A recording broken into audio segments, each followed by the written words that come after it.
Hello guys, welcome back to study. This is Dheeraj Kumar. अभी हम लोग करने वाले इंडियन कोस्ट गार्ड के लिए एडवांस मैथ मेंसुरेशन की वन शॉट क्लास। और इस क्लास के अंदर अब पूरा मेंसुरेशन खत्म कर चुके हैं। जो चीज़ हम पेड बैच के अंदर पढ़ी है, अगर आप पेड बैचेस के अंदर हो तो इस वीडियो को देख के अपना टाइम ज़ाया ना करो। आराम से चुपचाप पेड बैचेस में जो पढ़े हो जाके रिविजन करो, ठीक है। बार बार मेरे को एक ही बात ना कहना पड़े, क्योंकि मैं बहुत सारे बच्चों को देख रहा हूँ जो पेड बैचेस में वो भी आके वीडियो को देख रहे हैं, कमेंट कर रहे हैं, तो पता चल जाता है, ठीक है। तो टाइम वेस्ट ना करो अपना, आराम से जो पेड बैच में पढ़े हो उसी पे पढ़ो।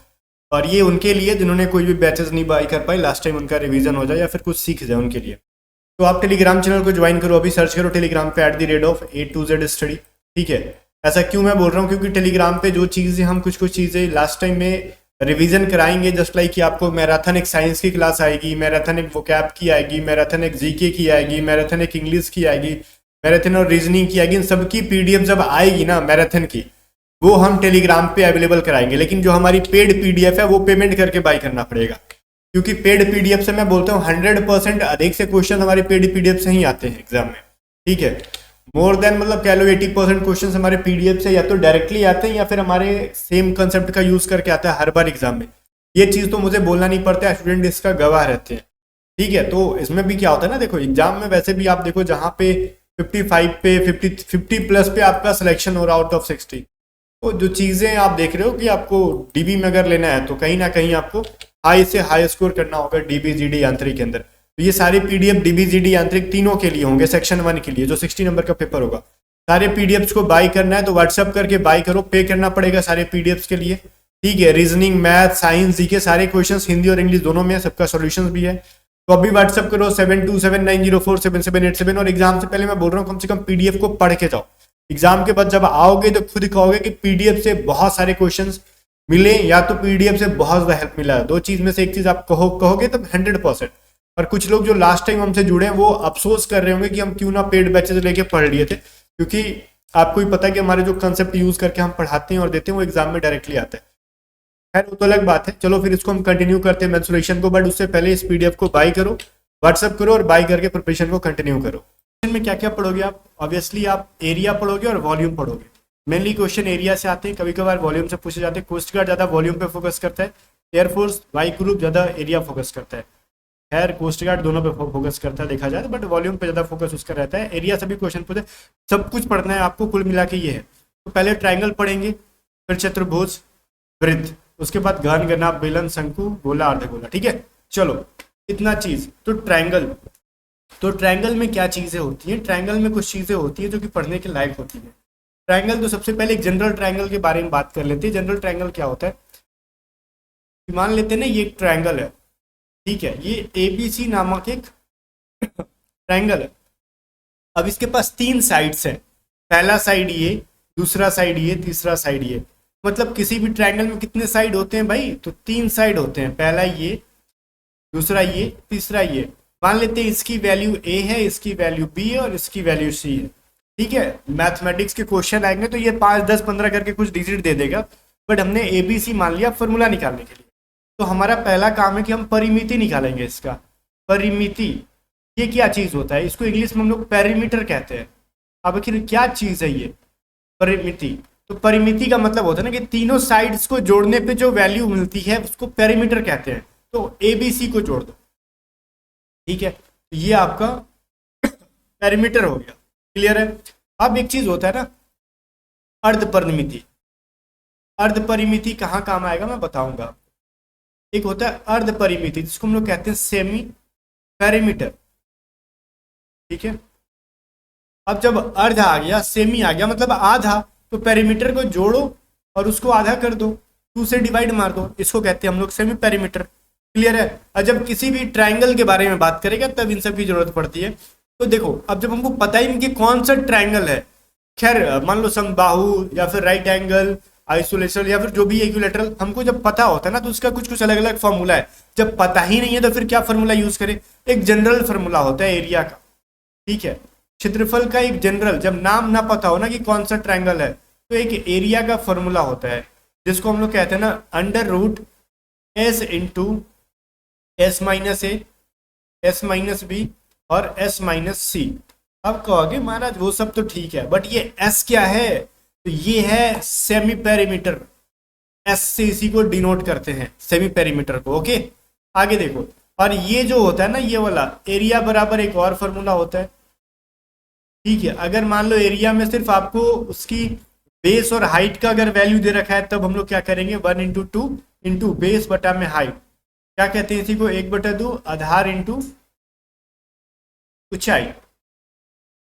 ठीक है, जब हमको बेस और हाइट का पता हो तो एरिया निकालना हो तो इस फॉर्मूले का यूज करेंगे। जब बेस हाइट ना पता हो, सिर्फ तीनों साइड्स के बारे में पता हो, तो फिर ये फॉर्मूला यूज करेंगे। एस की वैल्यू कैसे निकालेंगे, ऐसे एबीसी को जोड़ के 2 से डिवाइड। जैसे क्वेश्चन देखो क्या कह रहा है, किसी ट्रायंगल के तीनों भुजाएं क्रमशः 18 सेंटीमीटर, 20 सेंटीमीटर और 22 सेंटीमीटर है, तो त्रिभुज का क्षेत्रफल एवं सबसे छोटे भुजा पर डाले गए लंब की लंबाई। अच्छा ठीक है, पहले तो त्रिभुज का एरिया निकालो।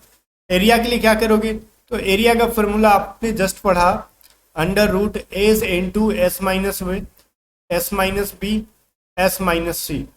ठीक है, तो इसकी वैल्यू कैसे निकालोगे, तो तीनों साइड्स की वैल्यू है 18, 20 और 22, तो तीनों साइड्स को जोड़ो, 18, 30 और 22, 2 से डिवाइड मार दो। ठीक है, तो ये क्या हो जाएगा, 60/2, मतलब 30 मिल गया, एस की वैल्यू मिल गई अपने को। ठीक है, तो एरिया क्या हो जाएगा भाई, यहाँ पे अब एरिया निकालना है अपने को, तो √ क्या करोगे, 30 इंटू 30 माइनस 18, 30 माइनस 20, एबीसी को करोगे ना माइनस, 30 माइनस 22। ठीक है, तो ये क्या हो जाएगा आपका √30 इंटू ये कितना हो जाएगा, 12, 10 एंड 8। इनको जब हम लोग गुना करेंगे तो ये कितने हो जाएंगे, कह सकते हो ना आप इनको 3600। और या फिर सीधे सीधे एक चीज समझो, यहाँ पे यार गुना करना है फिर रूट से बाहर निकालना है, थोड़ा सा लफड़ा होता है, बट एक चीज मैं समझाऊंगा आपको इधर, कि अगर हम इमेजिन करते हैं कि 30, 12 और 10 को मल्टीप्लाई करें तो कितना मिल जाएगा, तोड़ो इसको। ठीक है, 30, 12 और 10 को मल्टीप्लाई करोगे तो 12 इंटू 3 36, और 10 कितना हो जाएगा, 3600। ठीक है, हमने क्या किया, अब 30, 12 और 60, 10 को मल्टीप्लाई किया तो 3600, तभी तो इसका 60 रूट से बाहर निकलेगा।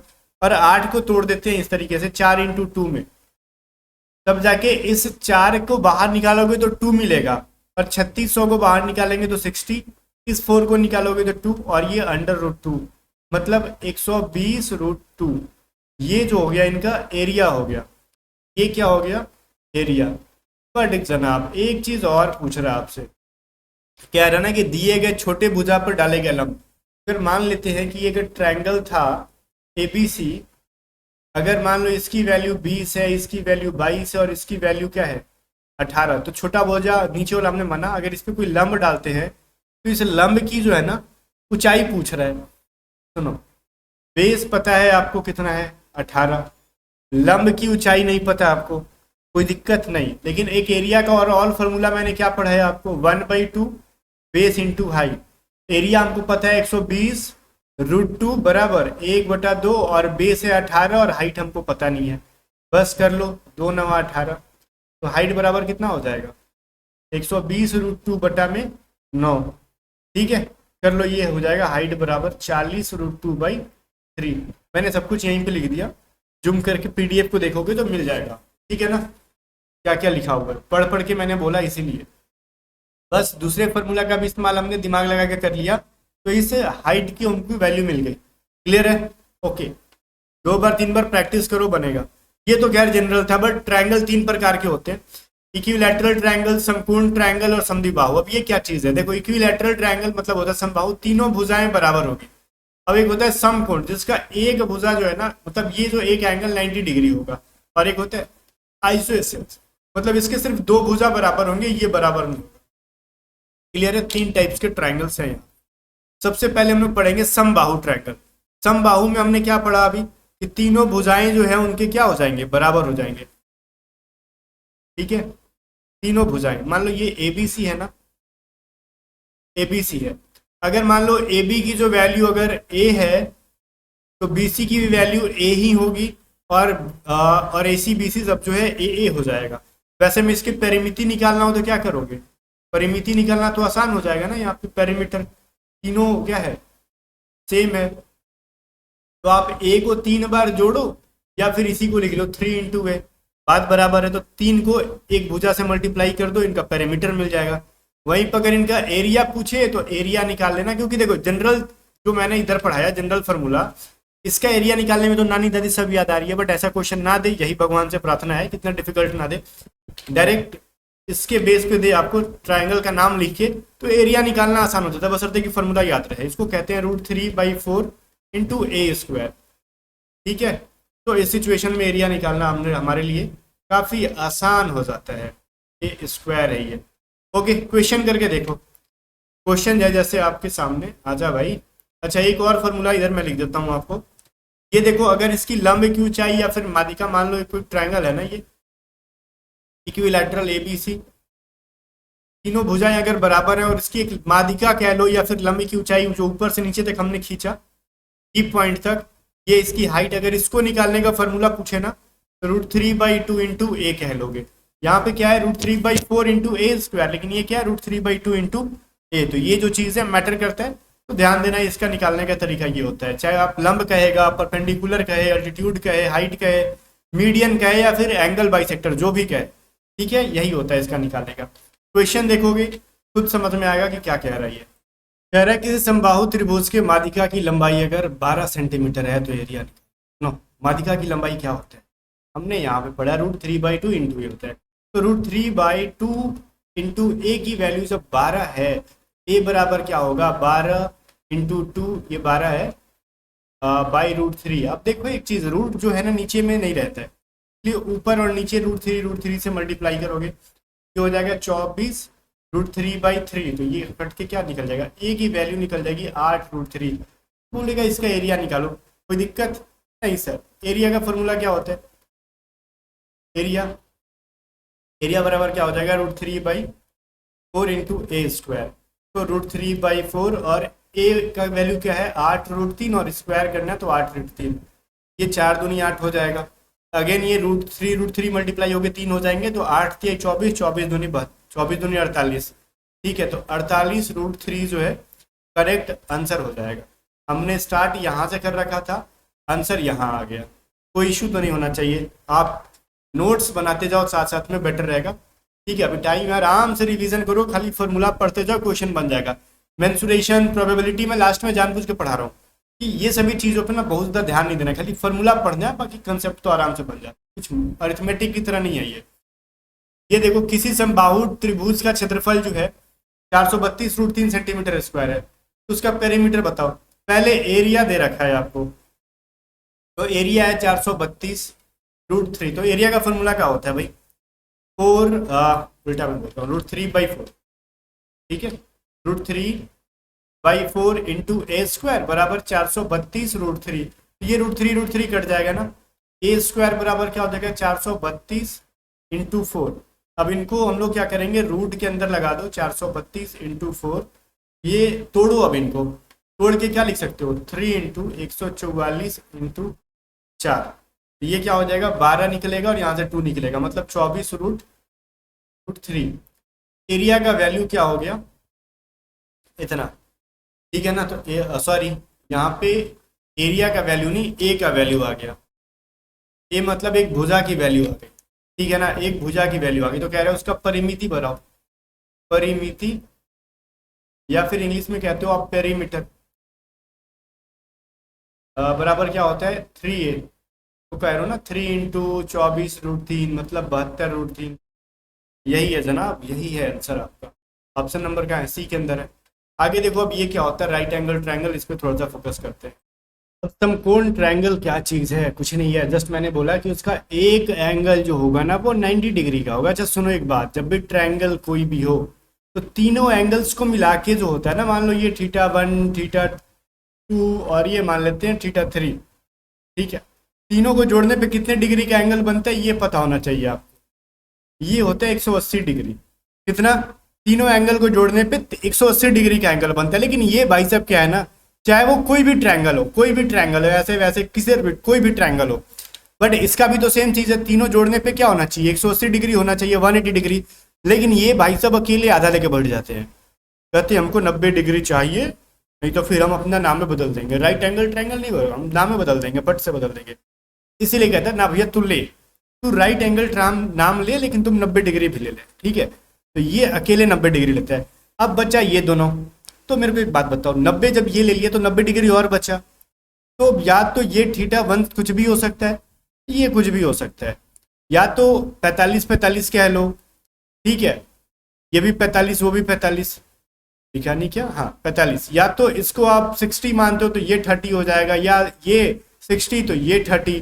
तो कुल मिला के तीनों एंगल्स मिलाने पे 90 डिग्री की वैल्यू मिलनी चाहिए। तो ये जो है अकेले का तीनों मिला के 180 डिग्री मिलनी चाहिए, लेकिन ये जो है अकेले 90 डिग्री लेके बैठेगा। ओके, अब इसके ना साइड्स होते हैं।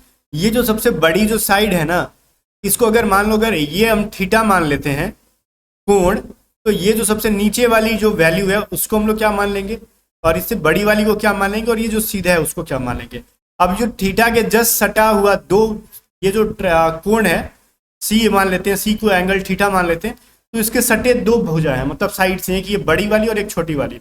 तो बड़ी वाली को हम लोग कर्ण कहते हैं, ठीक है, इंग्लिश में इसको हाइपोटेनियस कहते हैं हम लोग, ठीक है, हाइपोटेनियस OUS, ठीक है। और जो नीचे वाला जो सटा रहेगा उसको हम लोग बेस कहते हैं, हिंदी में आधार कहते हैं। और जो खड़ा खड़ा है उसको हम लोग लंब कहते हैं, इंग्लिश में हम लोग परपेंडिकुलर कहते हैं, ठीक है। परपेंडिकुलर ना, मैं यहाँ पे स्पेलिंग गलत लिख रहा था इसका, एक्चुअली ना हम लोग हिंदी में पढ़े हैं, फिर भी मैं कोशिश करता हूँ कि सबको इंग्लिश में भी पढ़ा दूँ। परपेंडिकुलर, ये तीन साइड होते हैं, तीनों को पढ़ना जरूरी है। और देखो एक चीज़ मैं बताता हूँ आपको, और अच्छा अलग फोटो बना के मैं बताता हूँ। और ये एक क्या होता है ना, एक बार मान लेते हैं राइट एंगल ट्रायंगल, वही ट्रायंगल अगर मान लेते हैं हम लोग ABC है, तो कर्ण पे या तो आप लंब डालोगे ऐसे बीच में, तो ये मान लो एक कर्ण पे डाला गया लंब हो जाएगा, ठीक है, या फिर माध्यिका कहो लंब कहो, दोनों डिफरेंट डिफरेंट चीजें हैं, दोनों का फॉर्मूला अलग होता है। तो इनका अगर एरिया का फॉर्मूला पूछे आपसे, एरिया बताओ, तो 1/2 into base into perpendicular P कह लो, या फिर 1/2 आधार इंटू लंब कह लो, या ऊंचाई कह लो, कुछ भी कह लो, अपना अपना भाषा। और वहीं पे एक चीज मैं पढ़ा देता हूँ आपको, ये भुजा जो होती है सबसे बड़ी भुजा होती है ना, मान लेते हैं हम लोग, वो क्या हो जाएगी, AC का अगर स्क्वायर करना चाहो तो क्या मिलेगा आपको, AB के स्क्वायर और BC के स्क्वायर को जो जोड़ दोगे तो ये वैल्यू मिल जाएगी। मतलब AC का जो वैल्यू होता है वो क्या मिलेगा, AB के स्क्वायर के और BC के स्क्वायर को जोड़ने पे AC का स्क्वायर मिलेगा, ये फॉर्मूला पाइथागोरस थ्योरम कहते हैं। वहीं से AC बराबर मिल जाएगा रूट अंडर AB का स्क्वायर प्लस में BC का स्क्वायर। ओके, कुछ और फॉर्मूले ले, इसको थोड़ा सा ऊपर लिखना चाहिए था, इसको मैं ऊपर लिख देता हूँ, एरिया वेरिया जो भी मैंने लिखा ना, मैं उसको रुक जाओ, वीडियो को रोक के मैं ऊपर लिख के तब दिखाता हूँ। तो सभी चीज़ों को मैंने साइड में कर दिया। अब देखो वही सब चीज़ है, बस साइड में किया थोड़ा सा। कर्ण पे डाला गया लंब, अगर ये कहेगा ना कि देखो परपेंडिकुलर टू द हाइपोटेनियस, तो उसका फॉर्मूला अलग हो जाएगा। उसका हो जाता है ना P into B by H, मतलब P इंटू बी का मतलब होता है परपेंडिकुलर इंटू बेस बटा में हाइपोटेनियस, एच का मतलब हो गया ये हाइपोटेनियस, ठीक है, ये चीज समझना आप।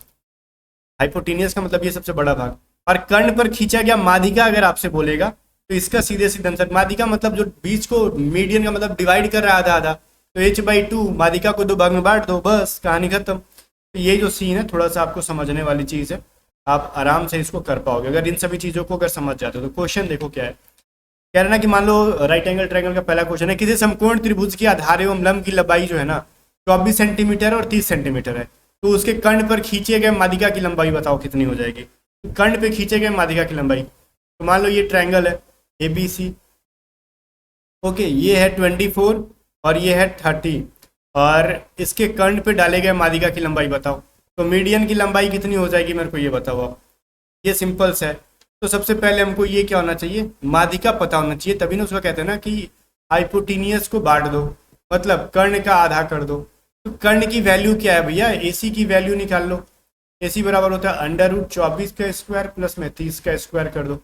24 का स्क्वायर होता है 576, 30 का होता है 900, मतलब 1476। इसको बाहर निकालेंगे तो कितना मिलेगा, 36 इंटू 41 करोगे तो 6√41 हो जाता है, मतलब इसका वैल्यू हो गया 6√41। तो इसकी वैल्यू क्या हो जाएगी BD की, तो BD कह लो या फिर माध्यिका की लंबाई कह लो H/2 मतलब 6√41/2 करोगे तो 3√41 मिल जाएगा। तो ये जो है इस तरीके से निकालना है आपको, स्टेप बाय स्टेप आगे बढ़ते चढ़ जाना है। इसमें ऐसा कुछ नहीं है तो कि समझ में ना आए, आप अगर समझना चाहो तो सब समझ में आएगा। कुछ किया ही नहीं है, बस फॉर्मूला निकालो। सबसे पहले हमने इसका कर्ण निकाल लिया, विकर्ण जो भी है, तो वो निकालने का फॉर्मूला ये होता है AC बराबर इन दोनों का स्क्वायर करके जोड़ लो रूट अंडर के, वो निकल गया तो माध्यिका उसका आधा होता है, आधा कर लो कर्ण का। बस देखो ये कह रहा है किसी समकोण त्रिभुज के आधार एवं लंब की लंबाई ना 12 सेंटीमीटर और 16 सेंटीमीटर है, तो उसके कर्ण पर डाली गए लंब की लंबाई ज्ञात करो। ठीक है, चलो वही क्वेश्चन है क्या? नहीं, यहाँ पे क्या था, माध्यिका की लंबाई और ये था कर्ण की लंबाई। तो यहाँ पे सबसे पहले आधार दे रखा है, आधार 12 सेंटीमीटर और कर्ण क्या कह रहा है, ये लंबाई जो है लंब की 16 है। तो हाइपोटीनियस की वैल्यू क्या हो जाएगी, H की वैल्यू, तो रूट अंडर 16 का स्क्वायर प्लस में 12 का स्क्वायर, मतलब 256 और 144 जोड़ोगे तो 400 आ जाएगा और इसकी वैल्यू हो जाएगी 20, तो इसका वैल्यू 20 हो गया। ठीक है, और इस पे डाले गए कर्ण की लंबाई मान लेते हैं ना, ये B हो गया ए, तो BD की लंबाई कितनी हो जाएगी, लंब की लंबाई कितनी हो जाएगी, मैंने जस्ट पढ़ाया था आपको PB/H। तो P की वैल्यू है मान लेते हैं 12, H की वैल्यू है P की वैल्यू है 16 और B की वैल्यू है 12 और H की वैल्यू 20 आ गई। तो 4×5 = 20, 4×6 = 16, तो मतलब 64/5। ठीक है, तो 5 से डिवाइड कर दो, या फिर हमने कुछ गलती किया है यहाँ पे ना, पता है क्या होना चाहिए था, 3 से कटता है ना ये, तो 48 में करो यहाँ पे। ठीक है, 48/5, 5×9 = 45 हो जाएगा और फिर कटाओगे तो 5×6 = 30, 96 आ जाएगा, 9.6, या फिर जब भी आ रहा है इसका आंसर करो आप लोग। ठीक है, 9.6 आंसर हो जाएगा इसका, सही सही। पॉइंट बीच में डालना है, आगे पीछे नहीं। ठीक है, 9.6 जो होगा, 96 आ रहा था तो 5 से डिवाइड, तो 9.6 हो जाएगा। ये हो गया इसका, कर्ण पे डाला गया लंब की लंबाई और वही है माध्यिका की लंबाई। दोनों में क्या फर्क है ये चीजें मतलब पता है, इतना डिटेल में जाए मुझे नहीं लगता एयरफोर्स कोस्ट जाएगा, लेकिन कोस्ट गार्ड जा सकता है इतना डिटेल में। एयरफोर्स वाई ग्रुप वाले जाए इतना डिटेल में, मेरे को कम संभावना है, बट फिर भी आगे देखो। अब क्या है ना, समद्विबाहु बाहु त्रिभुज, समद्विबाहु मतलब आइसोस्केल, सिर्फ इसके 2 साइड्स बराबर होंगे, ये बराबर नहीं होगा। ठीक है, अगर ये x है तो ये भी x होगा, बट ये a होगा, ये बराबर नहीं होगा। ठीक है, तो इसके 2 फॉर्मूले होते हैं, समान भुजा, तो समान भुजा x और असमान भुजा अनइक्वल, तो ये अनइक्वल है तो इसको a मानो। ठीक है, अब इस सिचुएशन में एरिया क्या हो जाएगा, एरिया बराबर होता है 1/2 इंटू a, ठीक है, इंटू √x² माइनस क्या हो जाएगा 1/2 का a/2 का स्क्वायर। अब ये a का वर्गमूला किसका रखोगे, अनइक्वल भुजा, a रखोगे अनइक्वल भुजा, और यहाँ पे x जो हमने रखा वो इक्वल, और ये तो मल्टीप्लाई है, x में वो रखोगे जो समान भुजा है। ठीक है, असमान भुजा पर डाले गए लंब की लंबाई, मान लो हम a से इस पे कोई लंब डाल देते हैं, AD मान लेते हैं हम, कोई लंब डाल देते हैं। ठीक है, तो इसकी लंब की लंबाई कैसे निकालते हैं हम लोग, बस इसी को ना थोड़ा सा रूट के अंदर की चीज़ों को बाहर निकाल दो, आपका बन जाएगा, कुछ अलग नहीं है। खाली ये एक चीज़ निकालो, फॉर्मूला रट लो, और ये चीज़ याद रख लेना कि रूट के अंदर जो था उसको हम लोग बाहर निकाल देंगे तो वो लंब की लंबाई निकल जाती है। क्लियर है, चलो फॉर्मूला है, जैसे क्वेश्चन कह रहा है एक समद्विबाहु त्रिभुज के समान भुजा एवं असमान भुजा की लंबाई का रेशियो 5:8 है, तो इसकी परिमिति अगर 72 सेंटीमीटर, तो समान भुजाएं ज्ञात करें। देखो समान भुजा और असमान, अगर ये 2x 5x है, समान भुजा मान लेते हैं ना, ABC है ये ट्रायंगल, तो समान भुजा कौन कौन है, अगर ये दोनों मान लेते हैं समान भुजा है और ये असमान है, अनइक्वल है, तो ये अगर 5x है तो ये भी 5x होगा, बट अनइक्वल वाला 8x हो जाएगा। तो कह रहा है अगर इसकी परिमिति अगर 72 है ना, तो परिमिति का मतलब क्या होता है, तीनों साइड को जोड़ो, तो 5x और 8x को जोड़ोगे तो अगर 72 है तो 18x = 72, तो x = 4। तो कह रहे ना कि बताओ समान भुजाएं ज्ञात करो, तो समान भुजा कौन सी है, तो 5x थी ना, तो 5x की वैल्यू क्या हो जाएगी, 5 × 4 = 20। इक्वल साइड की वैल्यू क्या हो जाएगी, इक्वल साइड 20। अब अगर ये 20 है तो ये भी 20 होगा, इसमें कोई डाउट है क्या, नहीं, इतना तो बेसिक सी चीज़ें समझ रहे होगे, इतना मैथ पढ़ते आ गए तब तक। क्वेश्चन नंबर 2 देखो क्या कह रहा है, कह रहा है ना आपसे कि किसी समद्विबाहु त्रिभुज, मतलब आइसोस्केल है ना, आइसोसेल ये समान भुजा और असमान भुजाओं की लंबाई के रेशियो 5:8 है, सेम चीज है। ये 5x है, ये 5x और ये 8x है ABC का, है ना। तो इसका अगर पेरीमीटर 72 है, पेरीमीटर अगर 72 है तो वही चीज आएगा जो हमने शुरू में किया, 5x और 8x अगर 72 है तो x बराबर कितना आया था हमारा 4। तो कह रहा है एरिया बताओ, तो एरिया के लिए क्या हो जाएगा, ये भुजा हो जाएगा 5 × 4 बराबर 20, तो ये भी 20, और ये कितना हो जाएगा 8 × 5 बराबर 8 × 5 = 40। तो एरिया बराबर क्या हो जाता है, अभी जस्ट आपने पढ़ा फॉर्मूला यहाँ पे देखो, 1/2 × a × x² - 1, मतलब अनइक्वल भुजा को बाहर रखेंगे और इक्वल को अंदर रखेंगे, ठीक है। एरिया बराबर क्या हो जाएगा, एरिया का फॉर्मूला सबसे पहले लिख लो, 1/2 × a √x² - a/2 का होल स्क्वायर, ठीक है। ये काम आप सबसे पहले करने वाले हो, क्योंकि हमको अभी पता चल गया है हमारी साइड्स क्या हैं। तो पहले ए का मतलब क्या है, ए का मतलब है अनइक्वल, तो 1/2 ये ए है ना आपका कितना 40 √ x का स्क्वायर क्या होगा 20 का स्क्वायर माइनस 40/2 का स्क्वायर, ठीक है। तो ये जो चीज़ था आपको इस तरीके से इसको करना होगा। बट हम लोग एक चीज़ थोड़ा सा गलती करते जा रहे हैं, यहाँ पे 8 × 4 है ना, इसका वैल्यू तो 32 आएगा ना कि 40, तो यहाँ पे हम लोग यहाँ पे 40 ना लिख के 32 करेंगे। इसकी वैल्यू है ना 8 × 4 करना था ना, तो 32, 5 क्यों हमने किया बेवकूफ़ी वाला काम।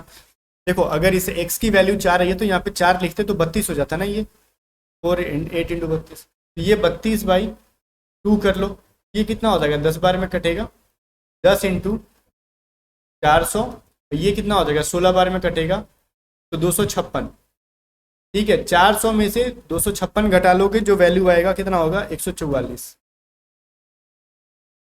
ठीक है। तो ये 10 × 12 बराबर क्या हो जाएगा 120।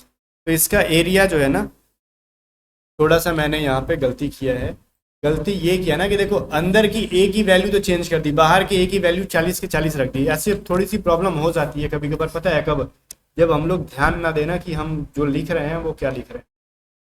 देखो हम लोग पूरा सही जा रहे हैं, खाली हमने एक जगह गलती जो ठीक किया था उसको एक जगह छोड़ दिया था। देखो ए की वैल्यू अंदर जब हमने 32 रखा तो बाहर भी 32 रखना था, हमने 40 के 40 छोड़ दिया था इसको। बाकी प्रोसेस में कोई गलती नहीं है हमारी। अगेन ये 20 का स्क्वायर माइनस 32/2 का होल स्क्वायर, ठीक है। तो ये 16 बार में कटेगा, ये 16 बार में कटेगा, तो आंसर कुछ और आ जाएगा 400 माइनस 256, तो 16 × 144, तो 16 × 12, अब जो हो जाएगा ना 6 दूनी 12, तो मतलब 192। अब जो हो गया इसका एग्जैक्टली आंसर ये हो गया। तो थोड़ा सा सन की टाइप का काम हम भी कर लेते हैं, इसमें कोई दो राय नहीं है। आगे चलो, अगला क्वेश्चन क्या कहता है, यदि किसी त्रिभुज के अंदर एक वृत्त बनाया जाए। देखो ऐसी क्वेश्चन आने की पॉसिबिलिटी रहती है सब में, एयरफोर्स में भी और कोस्ट गार्ड में भी, इसमें कोई डाउट मत रखना, ठीक है, कि आएगा कि नहीं आएगा।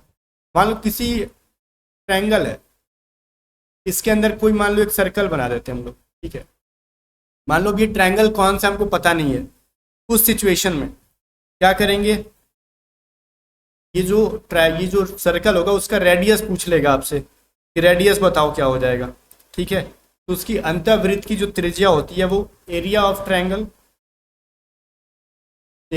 ट्रायंगल डिवाइडेड बाय एस कर दो। एस का मतलब क्या होता है सेमी पेरीमीटर, ठीक है, मतलब अर्ध परिमिति।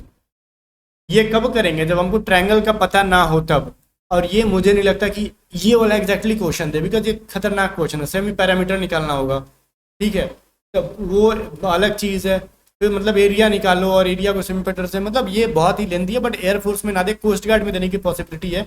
एयरफोर्स में जो देगा इधर देगा, मैं बताऊंगा, ये नहीं देगा। मैं बस एग्जाम्पल बता रहा हूँ पिछले वाले, क्योंकि साथ में कोस्ट गार्ड बैच को भी ले जा रहा हूँ मैं, तो ये उनके लिए ज़्यादातर कामकार होगा। जैसे मान लो कोई ट्रायंगल है ABC, ठीक है, अगर उसकी एक भुजा 9 सेंटीमीटर है, एक 10 सेंटीमीटर, एक 11 है, तो उसके अंतःवृत्त में एक त्रिज्या बना देते हैं, तो इसकी सर्कल बना देते हैं, तो इसकी रेडियस त्रिज्या क्या हो जाएगी, तो अपने रेडियस बराबर क्या हो गया area of triangle divided by S. तो एस की वैल्यू क्या कर लेंगे हम लोग, एस की वैल्यू कैसे निकालेंगे, ये चीज़ पता होना चाहिए अपने को। तो एस की वैल्यू तो सबको पता है, जो शुरू में हमने पढ़ा, 9 + 10 + 11/2, ये हो जाएगा 20 10 30 मतलब 15। एरिया क्या हो जाएगा ट्रायंगल का, तो कहोगे 15 × 15 - 9, 15 - 10, 15 माइनस 11, ठीक है। चलो 15 इंटू 9 6 15, ये हो जाएगा 5, ये हो जाएगा 4, ठीक है। इनको मल्टीप्लाई कर लो, मल्टीप्लाई करने पे क्या वैल्यू दे रहे हैं ये सब, तोड़ते हैं ना, ये हो जाएगा 15 को तोड़ दो, ठीक है। चलो हम लोग तोड़ते हैं इसको थोड़ा सा, बिकॉज इतना बड़ा निकाल पाना कैलकुलेशन करके मुश्किल है, इसको तोड़ दिया करो। देखो 15 को 3 एंड 5 में तोड़ो, 6 को 3 एंड 2 में तोड़ो, 5 ऑलरेडी है, 4 का तो चलो ठीक है 4 बाहर निकल जाएगा। देखो 3 3 2 दो बार मिल गए तो एक 3 आएगा, 5 5 दो बार मिल गए तो एक 5 आएगा, 4 का 2 निकलेगा और 2 बेचारा सिंगल है तो 2 को अंदर रहने दो, ठीक है। तो ये कितना हो जाएगा 30√2, ये तो एरिया हो गया, एरिया बराबर 30√2। क्या है, क्या रहा आपसे, कह रहा है अंतःवृत्त की त्रिज्या बताओ, तो रेडियस बराबर क्या हो जाएगा मेरे को ये बताओ, आर बराबर एरिया √3/2 बटा में अर्ध परिमिति, मतलब बटा में 15 करो, आर बराबर हो जाएगा 2√2। ये खतरनाक क्वेश्चन था, तो लगता नहीं मेरे को एयरफोर्स किसी भी कीमत पर ये पूछे, ये कोस्ट गार्ड वाले पूछ सकते हैं, उनका तार छोड़ता है कभी कभी। एयरफोर्स में ये पूछेगा, पूछ सकता है, जैसे पार्टिकुलर कोई मान लो वो दे देगा, क्या कहते हैं, ये भी दे सकता है, इसका भी फॉर्मूला सिंपल है, या फिर क्या देगा एयरफोर्स में मैं बताऊंगा, अभी पढ़ो इसको आराम से, ये देने की भी पॉसिबिलिटी कम है, बट फिर भी आप पढ़ लो, फॉर्मूला याद रखोगे तो बेटर रहेगा। मान लो अभी तो हमने पढ़ा कि किसी ट्रायंगल के अंदर अंदर सर्कल रहेगा, लेकिन क्या हो ना, किसी ट्रायंगल के बाहर इसके शीर्ष से, ठीक है, इनके वर्टेक्स से कोई अगर मान लो सर्कल जाए, उस सिचुएशन में भी तो सर्कल का कुछ ना कुछ रेडियस रहेगा। तो इसकी जो ABC ट्रायंगल का जो रेडियस है, सॉरी ट्रायंगल के बाहर जो सर्कल है उसका जो रेडियस है, उसका क्या हो जाएगा, परिवृत्त कहते हैं उसको हम लोग, क्या कहते हैं, सर्कमफेरेंस कहते हैं, रेडियस ऑफ सर्कमफेरेंस परिवृत्त कहते हैं। तो उसका क्या करोगे, भुजाओं का गुणनफल AB into C divided by 4 into area of triangle, ठीक है ना। तो ABC की जो वैल्यू देगा वो मल्टीप्लाई कर दो और ये कर लो, जैसे मैं इंग्लिश में लिख दूं, मल्टीपल ऑफ साइड्स, हिंदी में लिख लेना, भुजाओं का गुणनफल बटा में 4 बटा में एरिया ऑफ ट्रायंगल, या फिर जो भी है त्रिभुज का एरिया। ये थोड़ा सा खतरनाक होता है याद कर पाना लोगों के लिए, इससे क्वेश्चन कम देगा। यहाँ से क्वेश्चन जो बनने वाली चीज़ें हैं मैं आपको बताते जाऊंगा साथ साथ में, उस चीज़ की आप टेंशन बिल्कुल भी ना लो, ठीक है। और अभी जो मैं ये दिखा रहा हूँ ना आपको, ये सब में पूछेगा, इसमें कोई डाउट नहीं है, ठीक है। इसमें कोई डाउट इसलिए नहीं बिकॉज ये सिंपल सा है, ट्रायंगल का नाम पता है, इसका एग्जैक्टली एक सिंगल सा फॉर्मूला होता है, ये पॉसिबिलिटी है ये पूछे। समबाहु त्रिभुज के अंदर मान लो, समबाहु मतलब इक्विलैटरल, ABC तीनों साइड्स बराबर हैं, ऐसे में कोई सर्कल बना दो, इसका कुछ रेडियस आ जाए तो अंतःवृत्त कहते हैं, तो उसका फॉर्मूला होता है A/2√3। अब इसमें तो कुछ नहीं निकालना, बस इस ट्रायंगल का एक साइड पता होगा तो साइड को ना 2/√3 से डिवाइड मार दो, आंसर आ जाएगा। इसमें तो आराम से पूछ लेगा एयरफोर्स, या फिर इससे पूछ लेगा, मान लो कोई समबाहु ट्रायंगल है, मतलब इक्विलैटरल ट्रायंगल है, इसके बाहर बाहर अगर मान लो कोई सर्कल है, इसका अगर रेडियस पूछना हो तो आराम से पूछ सकता है, बिकॉज इसका फॉर्मूला भी हैवी नहीं है, A/√3 है। देख रहे हो दोनों में फर्क क्या है, A/2√3 अगर अंदर रहेगा तो समबाहु में, और A/√3 जब बाहर की तरफ सर्कल रहेगा, तो ये हाईली मतलब चांसेस है कि इन दोनों से पूछे सवाल, ठीक है। चलो एक राइट एंगल ट्रायंगल है, वहां से भी पूछ सकता है, बिकॉज ये तो बच्चा टाइप का क्वेश्चन होता है, देखने में लगता है कि ये कैसे बनेगा, बट तुरंत बन जाता है अगर इसके बाहर बाहर ट्रायंगल कर दें हम लोग तो, ठीक है। अगर इसका अगर आपसे पूछेगा रेडियस कितना है, बस सिंपल सा है, परिवृत्त की त्रिज्या हो जाती है H/2, मतलब कर्ण बटा में 2, हाइपोटेनियस बाई 2। तो यहाँ से भी सवाल पूछेगा, ठीक है, नो डाउट पूछ सकते हैं, इन सभी चीज़ों के लिए थोड़ा सा रेडी रहा करो। चलो फिर क्वेश्चन देखते हैं, कहाँ गया। देखो एक समबाहु त्रिभुज के अंदर अंतःवृत्त की त्रिज्या 12 सेंटीमीटर, तो त्रिभुज का एरिया बताओ। समबाहु त्रिभुज के अंतःवृत्त की त्रिज्या, एक समबाहु त्रिभुज है, इसके मतलब क्या कहते हैं, इक्विलैटरल ट्रायंगल है, ठीक है। इसके अंदर की जो रेडियस है R है, तो रेडियस निकालने का फॉर्मूला क्या होता है, अंदर वाली का, अंदर वाली कहने वाला अंदर वाली रेडियस का, तो हो गया R बराबर A/2√3 होता है। तो A/2√3 की वैल्यू दे रखा है 12, A बराबर क्या हो जाएगा 24√3, A का वैल्यू हो गया 24√3, एरिया निकाल लो, क्या होता है 4 बाई, मैं हमेशा उल्टा बोलता हूँ इसको, ठीक है, मेरी आदत सी लग गई है, √3/4 A²। √3/4 इंटू 24 √3 इंटू 24 √3, ये 4×6 = 24 हो जाएगा। ये क्या हो जाएगा, √3 इंटू 6 24, और √3 मल्टीप्लाई होके इतना हो जाएगा। तो इन सबको मल्टीप्लाई करोगे 432 आ जाना है। आंसर जो है एरिया का स्क्वायर होता है, सेंटीमीटर स्क्वायर होता है। ये जो है इसका सही आंसर है। आ गया बात समझ में? चलो फिर आगे देखते हैं। किसी समबाहु त्रिभुज के प्रत्येक भुजा अगर 18 सेंटीमीटर है, ठीक है, तो उसके परिवृत्त की क्षेत्रफल कितना हो जाएगा। मतलब समबाहु त्रिभुज के प्रत्येक भुजा अगर जो है ना 18 सेंटीमीटर है। अजय भाई देखो, 18 ये है तो 18 ये भी होगा, 18 ये भी, लेकिन इसके बाहर से एक सर्कल बना देते हैं हम लोग, ठीक है। तो कह रहा है परिवृत्त का क्षेत्रफल, मतलब यहाँ पे रेडियस का वैल्यू पता नहीं है, लेकिन एरिया पूछ रहे हैं, एरिया ऑफ सर्कल, ठीक है। एरिया ऑफ, थोड़ा सा हम लोग लिख रहे हैं तो लैग कर रहे हैं, आई डोंट नो क्यों। देखो ये बहुत ही स्लो लिख पा रहे हैं हम लोग, जितना फास्ट है ये मैं लिख नहीं पा रहा हूँ, इसकी वजह से मैं धीरे धीरे बोल रहा हूँ। ये भी अब सही चले। एरिया ऑफ ट्रायंगल, ठीक है, चलो ले एरिया ऑफ सर्कल, ठीक है।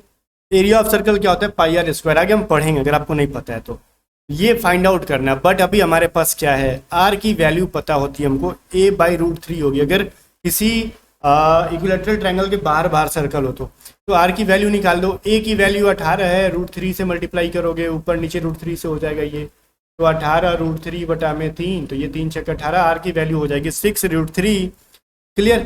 तो ये r की वैल्यू हो गई। तो एरिया कैसे निकालोगे आप, एरिया ऑफ सर्कल πr²। तो r की मतलब पाई की वैल्यू होती है 22, और 22/7, r की वैल्यू क्या हो जाएगी, r² है ना, तो 6√3 इनको आप कर लो। या फिर ऐसे सिचुएशन में जब ना कटे तो पाई ऑप्शन में देखना, पाई को पाई ही छोड़ दिया जाता है एग्जाम में, ठीक है। तो ये हो जाएगा 36 × 3 108, 108 पाई। एग्जाम में भी देखना आपका पाई को पाई छोड़ देगा ऐसे सिचुएशन में, बिकॉज उनको भी पता है कटेगा वटेगा नहीं, तो पाई को पाई ही छोड़ दो। आगे बात समझ में? चलो, किसी समबाहु त्रिभुज के अंतःवृत्त एवं परिवृत्त की त्रिज्या, व्यास या परिधि का अनुपात 1:2 होता है। ये समझने वाली चीज है, पढ़ो इसको। तथा उसके क्षेत्रफल का रेशियो 1:4 होता है। इसमें मेरे को कुछ बताना नहीं पड़े, आप खुद से समझ लो, ठीक है। उनके मतलब क्या कहते हैं, अंतःवृत्त और बाहरी का जो वृत्त होता है उनका रेशियो 1:2 होगा, और उनके जो कहते हैं ना व्यास या परिधि का जो रेशियो होता है उनका 1:4 होता है, ठीक है। जैसे हम लोग कहते हैं ना कि πr² बराबर 1/4। खैर इतना डिटेल में आपसे ना पूछे, मेरे को लगता ही नहीं है, सब SSC के लेवल का मैं पढ़ा रहा था, बट अब इसको पढ़ के भी समझ सकते थे। आगे देखो, आगे क्या कह रहा है, किसी समबाहु त्रिभुज के अंतःवृत्त का क्षेत्रफल अगर 616 वर्ग सेंटीमीटर है तो उसके परिवृत्त का क्षेत्रफल बताओ। ओए होए, ये कैसे निकलेगा? देखो अभी हमने क्या कहा, अंतःवृत्त और परिवृत्त की त्रिज्या या फिर व्यास परिधि का रेशियो जो होता है ना वो 1:2 होता है। और अंतःवृत्त और बाहरी वृत्त के जो होता है ना, जैसे देखो मैं समझा देता हूँ, एक होता है ट्रायंगल समबाहु त्रिभुज, एक इसके अंदर में क्या है, सर्कल है, इसकी रेडियस होती है, और एक बाहर में क्या होता है, सर्कल है, इसकी भी कुछ रेडियस होती है, ठीक है, आर। इसका मान लो कैपिटल आर है और अंदर वाले का स्मॉल आर है, मान लेते हैं। इन दोनों का एरिया का अगर रेशियो पूछे ना तो बाहर और अंदर वाले का रेशियो होता है 1/4, ठीक है। तो वही कह रहे हैं, तो अंदर वाले के लिए मान लेते हैं ना πr स्मॉल r², और बाहर वाले के लिए पाई कैपिटल R²। एरिया का तो यही हो गया, और मान लेते हैं इनका 1/4 के रेशियो में होता है, ठीक है। अब कह रहा है अंदर वाले का है ना, अंतःवृत्त का अंदर वाले का 616 है, तो इसकी वैल्यू 616 रख दो, 616। अब बाहर वाले का हमको पता नहीं है, ठीक है, तो फिर वैसे सिचुएशन में क्या करेंगे, इसको रहने दो, x मान लो, ठीक है, 1/4, तो x बराबर क्या हो जाएगा 2464 सेंटीमीटर स्क्वायर, ठीक है। इसको हमने x मान लिया, बाहर वाले का एरिया, ठीक है ना। चलो रेशियो से निकल जाते हैं। अब देखो चलते हैं हम लोग क्वाड्रिलैटरल की तरफ, चतुर्भुज की तरफ, ठीक है। तो क्वाड्रिलैटरल भी अलग अलग टाइप्स के होते हैं। फिलहाल एक जनरल चतुर्भुज या फिर आप समानांतर चतुर्भुज के बारे में पढ़ो, ठीक है। आप जनरल नहीं, समानांतर, जिसको हम लोग कहते हैं पैरेललोग्राम। इसके आमने सामने की जो साइड्स होती हैं वो क्या होती हैं, एक दूसरे के पैरेलल होती हैं, ठीक है।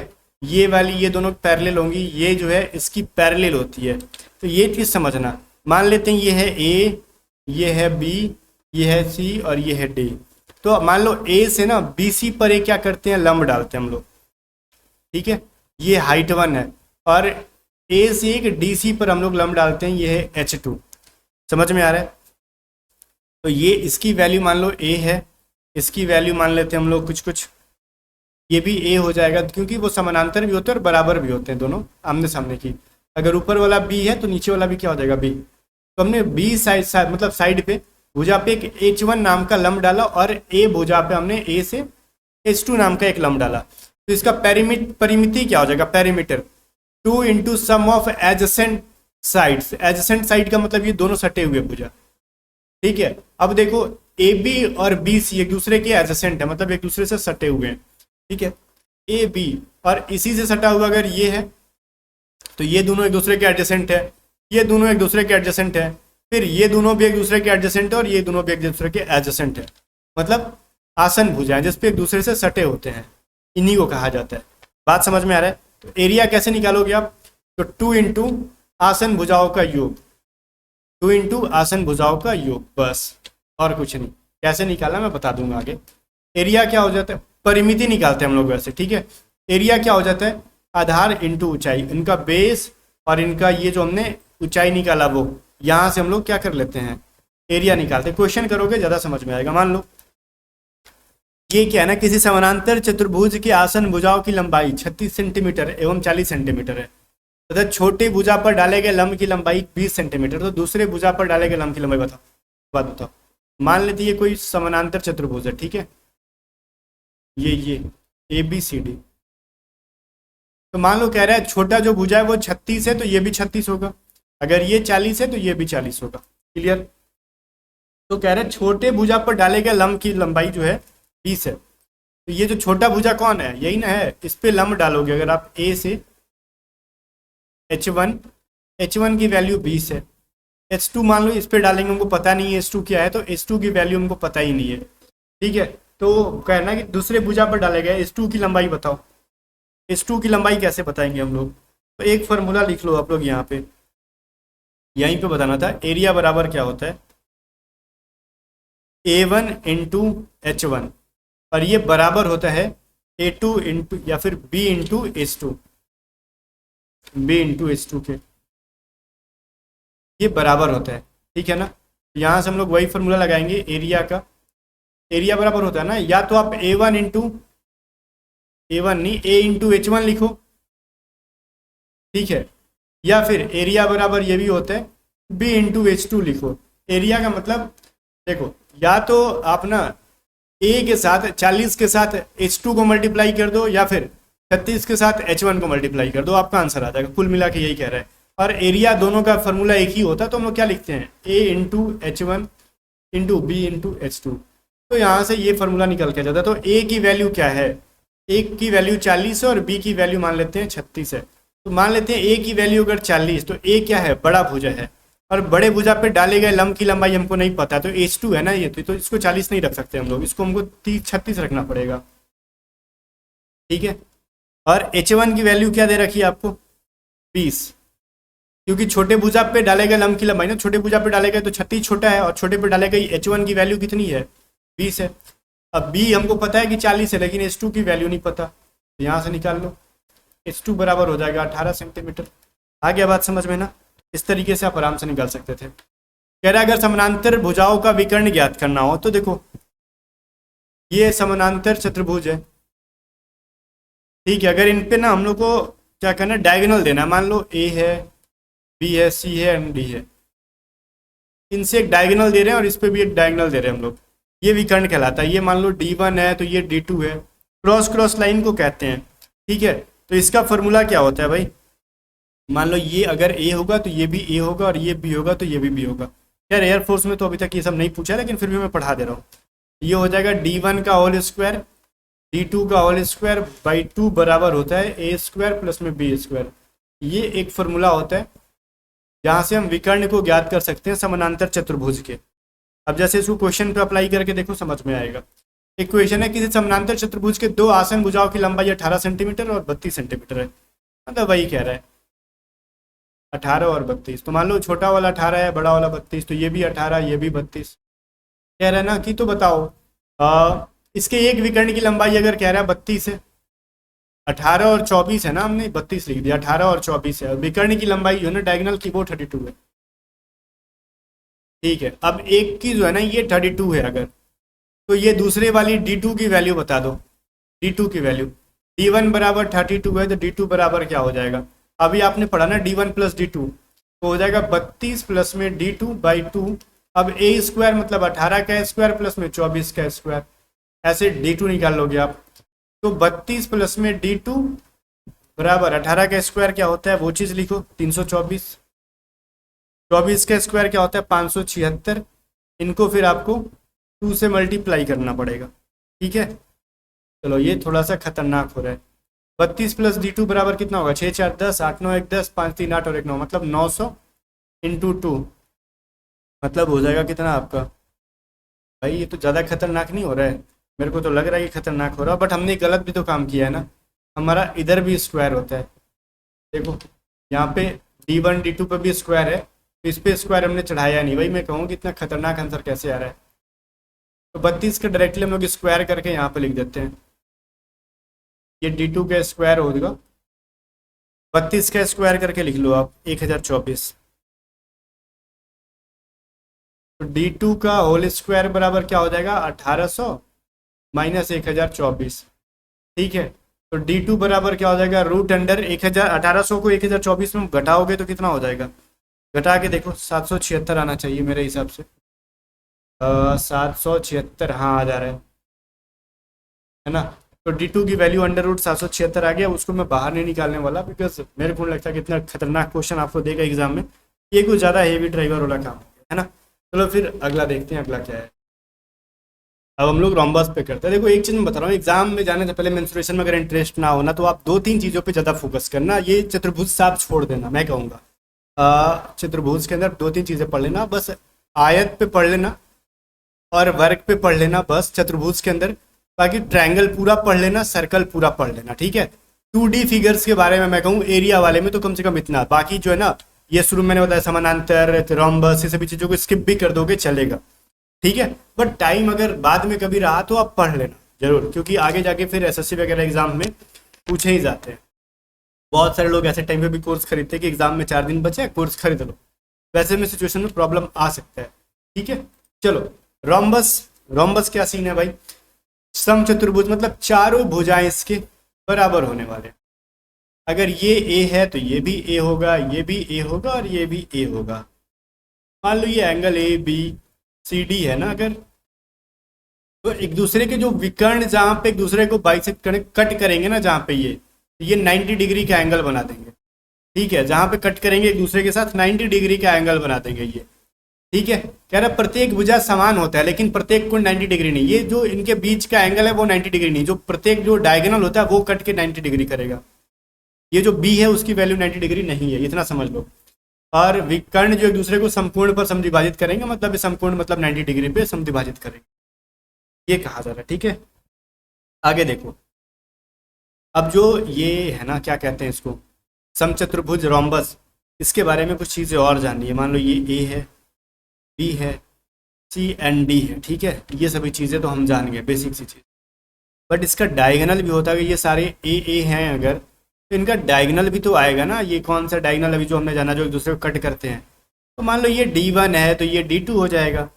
तो उस सिचुएशन में क्या होगा ना, इसकी परिमिति पूछ सकता है आपसे, पोस्ट गार्ड वालों ध्यान से सुनो, परिमिति पूछ सकता है, इसको इंग्लिश में पेरीमीटर कहते हैं। ए प्लस ए प्लस ए प्लस में ए मतलब 4 इंटू ए, यही ना 4 बार ए पकड़ लो। एरिया का पूछेगा आपसे, क्षेत्रफल के बारे में क्या कहोगे 1/2 इंटू D1 इंटू D2, ये इसका एरिया है, मतलब ये D1 इंटू D2 दिया रहेगा, एरिया पूछेगा तो ऐसे निकाल लो। ठीक है, अब देखो एक साइड ए या फिर साइड की जो वैल्यू पूछेगी, भुजा की वैल्यू, भुजा निकालने के लिए कहेगा तो एक फार्मूला होता है अंडर रूट D1/2 का होल स्क्वायर प्लस में d2/2 का होल स्क्वायर। मैं इस कोर्स में पढ़ा दे रहा हूँ ना कि फ्यूचर में आप एयरफोर्स कोस्ट गार्ड का एग्जाम देके लग जाना फिर से एसएससी वगैरह पे, उसके लिए।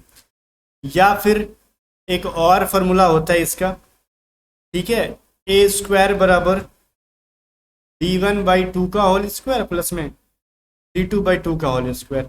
ये हो गया भुजा निकालने का फॉर्मूला होता है, ठीक है ना। क्वेश्चन करो, सब अप्लाई करोगे, समझ में आएगा। किसी समचतुर्भुज का परिमिति 104 सेंटीमीटर है तथा इसके एक विकर्ण की लंबाई अगर 48 सेंटीमीटर हो तो चतुर्भुज का एरिया कितना होगा।